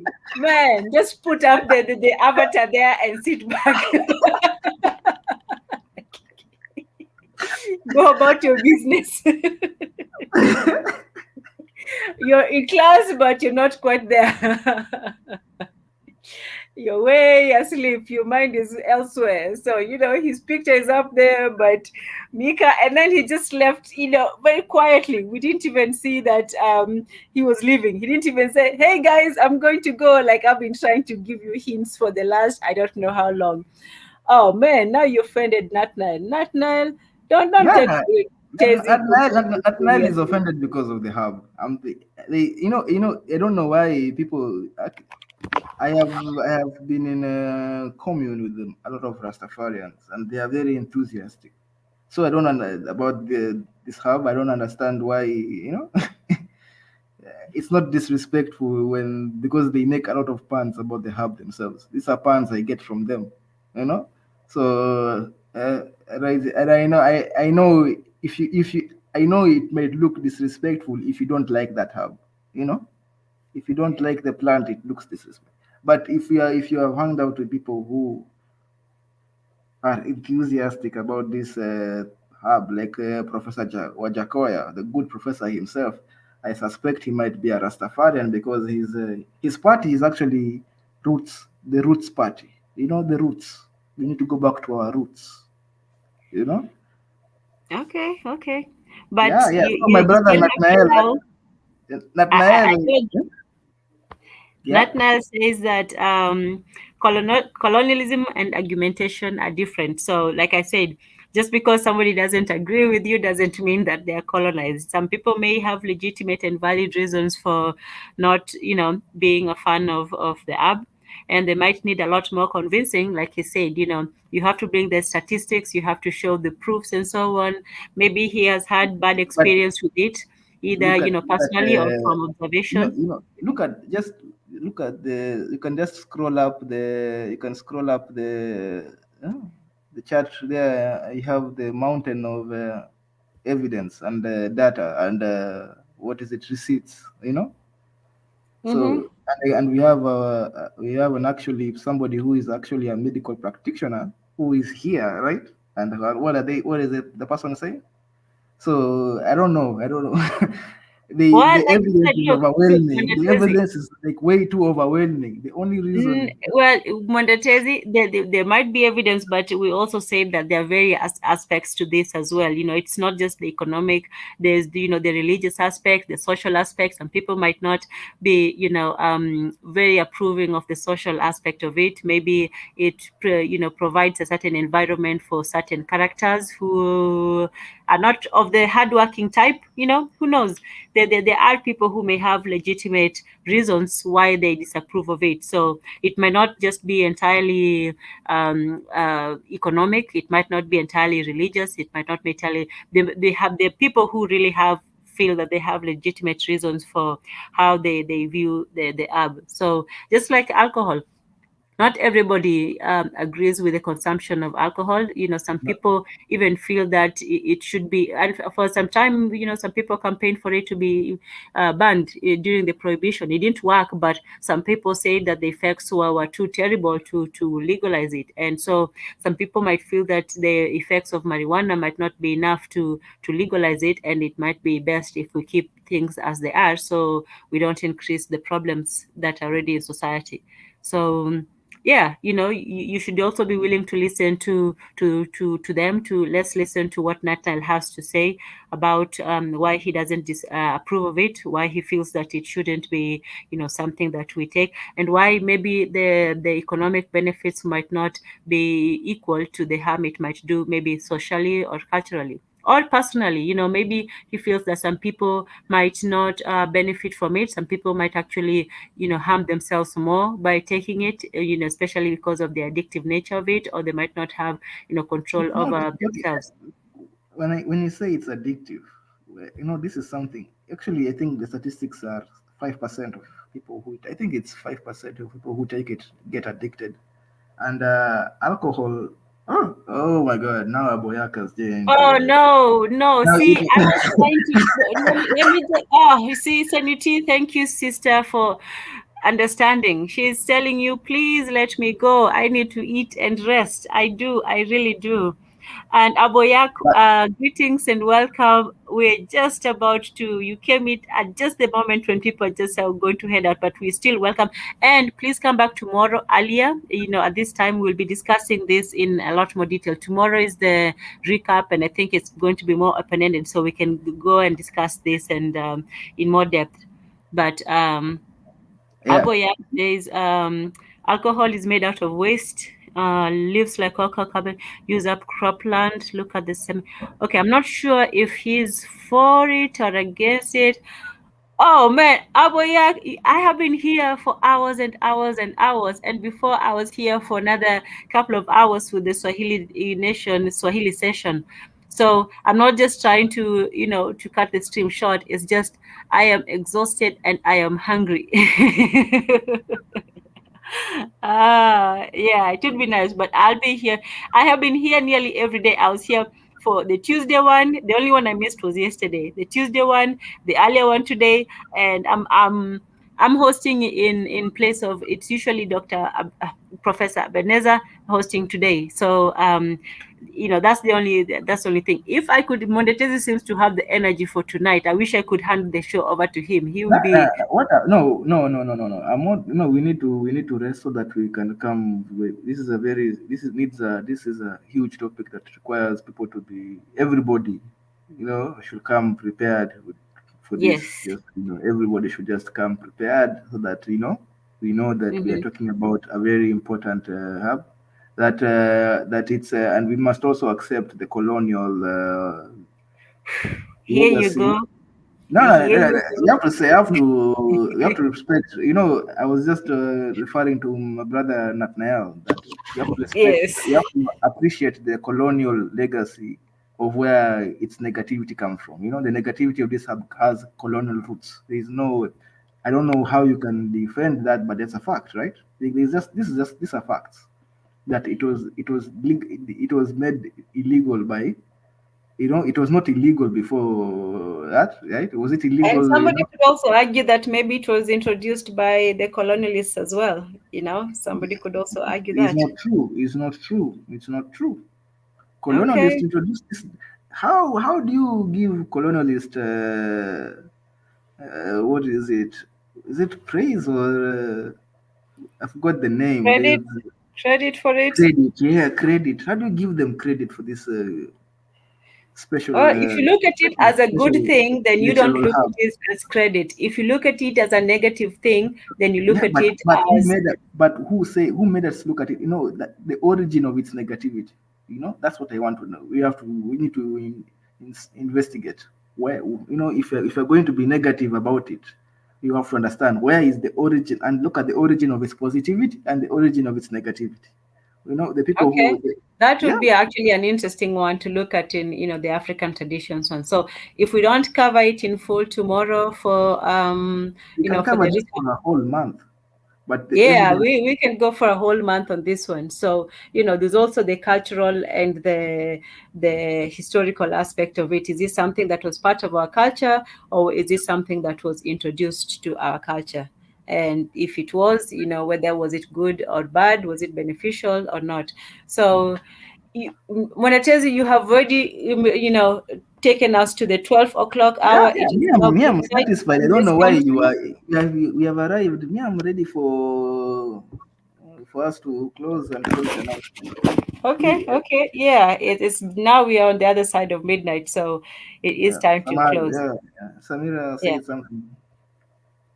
Sorry, who has said? Yeah. So Aboyak, thank you also for understanding. The only people who understand is Aboyak and Senuti. They are the only ones. I also understand rest is important. Rest is important. Rest is very important. Before tomorrow, I'm going to be listening to some Bob Marley. Okay. Yeah, I'm sure you will. Some of his old teachings. Yeah, see, I'm not the only one there who needs rest. Marie Antoinette says it has been a great conversation. It really has. Glorious She has to conversation. leave today. She's also fatigued. We wish you all the best, Marie Antoinette. We wish you, rest and strength. Aboyak says best medicine equals rest. That's true. That's true. So, Marie Antoinette, we wish you health. We hope you feel better. And yeah, definitely get Yes, your it's rest. actually also used by patients of cancer. Do you know that? Say that Yeah, again. cancer patients, they use it as a natural. I don't know, it's a natural painkiller. I don't know what it does. I don't know, it I gives think you she says appetite. something to do with nausea. I think, Yeah, sometimes we, nausea, painkiller, also appetite or something. It does many yeah, things, but it's used. yes. So yeah, Monetezi, do not trick me into going for another, 10 no, minutes. Let us, I'm not tricking, but sometimes when the facts come out, the mouth cannot resist. okay, okay, It has to, okay. you can't stop an All idea right. that has just taken up. Now I'm asking for the sake of Marie Antoinette as well, for the sake of, Yeah, okay, I've been ready. I've been ready. We have just been conversing. You're talking now. I have replied. Now, sometimes, that's how conversation happens. Then 1 hour has passed. You yes, I talk, know. then That's one why I hour. know before I know it, we'll be here for another day, and then I won't be able to get up tomorrow. So no. All right, let us close out. Thank you all for being here. Thank you, the architect, Maria Antoinette, Aboyak, who just came in. We had Senuti, we had Sounds Bantu for a while. I hope I mentioned it. You know who we didn't have today, surprisingly? Sam. Sam was missing in action today. One of the few times he's been Yeah. MIA. I think Yeah. the Ridge. This is Ridge, the architect. I think it is. It is Oh, Ridge. it's Rich. Oh, okay, okay, okay. I'm sorry. I'm sure he also has opinions about weed. Yeah, we will hear them tomorrow. We'll hear them We hear tomorrow. them tomorrow. I'm The sure he has only, the only thank opinions. you, Samira Marijuana. A was active. Natnal, thank you, and we hope to hear your contrary opinions tomorrow. So yeah, let's meet up tomorrow. I hope you all get some rest. Those people who are, it's midnight for them, like some people over here, me. The architect says it's Tiger Ridge. Okay. No, I think he's saying it's Ridge. Yeah. So for all of you who've been here today, thank you for joining us. Thank you for your Yeah, knowledge, and I we think also. hope. I think it was. Yeah. Oh, I'm sorry. I'm sorry. No, Oh my go God! I ahead. have too many ideas. Too many Too ideas. many, I swear, too many. but, but it's also good for creativity. That's what I. Yes. Okay, okay, okay. I wasn't even, yeah, you took me to that one. But yes, so we'll see you guys tomorrow. We'll get some rest, everybody, or get some work in for those who are starting their day. And yes, we'll definitely see you here tomorrow. So prayers is to the ancestors to be with us, to show us their wisdom, and our obligation to the descendants for us to give a good example to them and to give them what we received from the ancestors. Thank you all for being here. Mundetezi, thank you for coming in with your always controversial and interesting Yeah, but opinions. I don't even think it was controversial. It's just sometimes the truth is just the truth. Okay, okay. Some people might disagree. Marie Antoinette, we pray for you always, and we wish you health and rest. And we'll see you all tomorrow. I wish we could have continued, but time is also a resource that has to be conserved so we can have more time tomorrow. Okay. Yeah, and Munetezi? have you guys have a good night. For those who are in a legal state or a legal country, enjoy your sessions, and Tezi,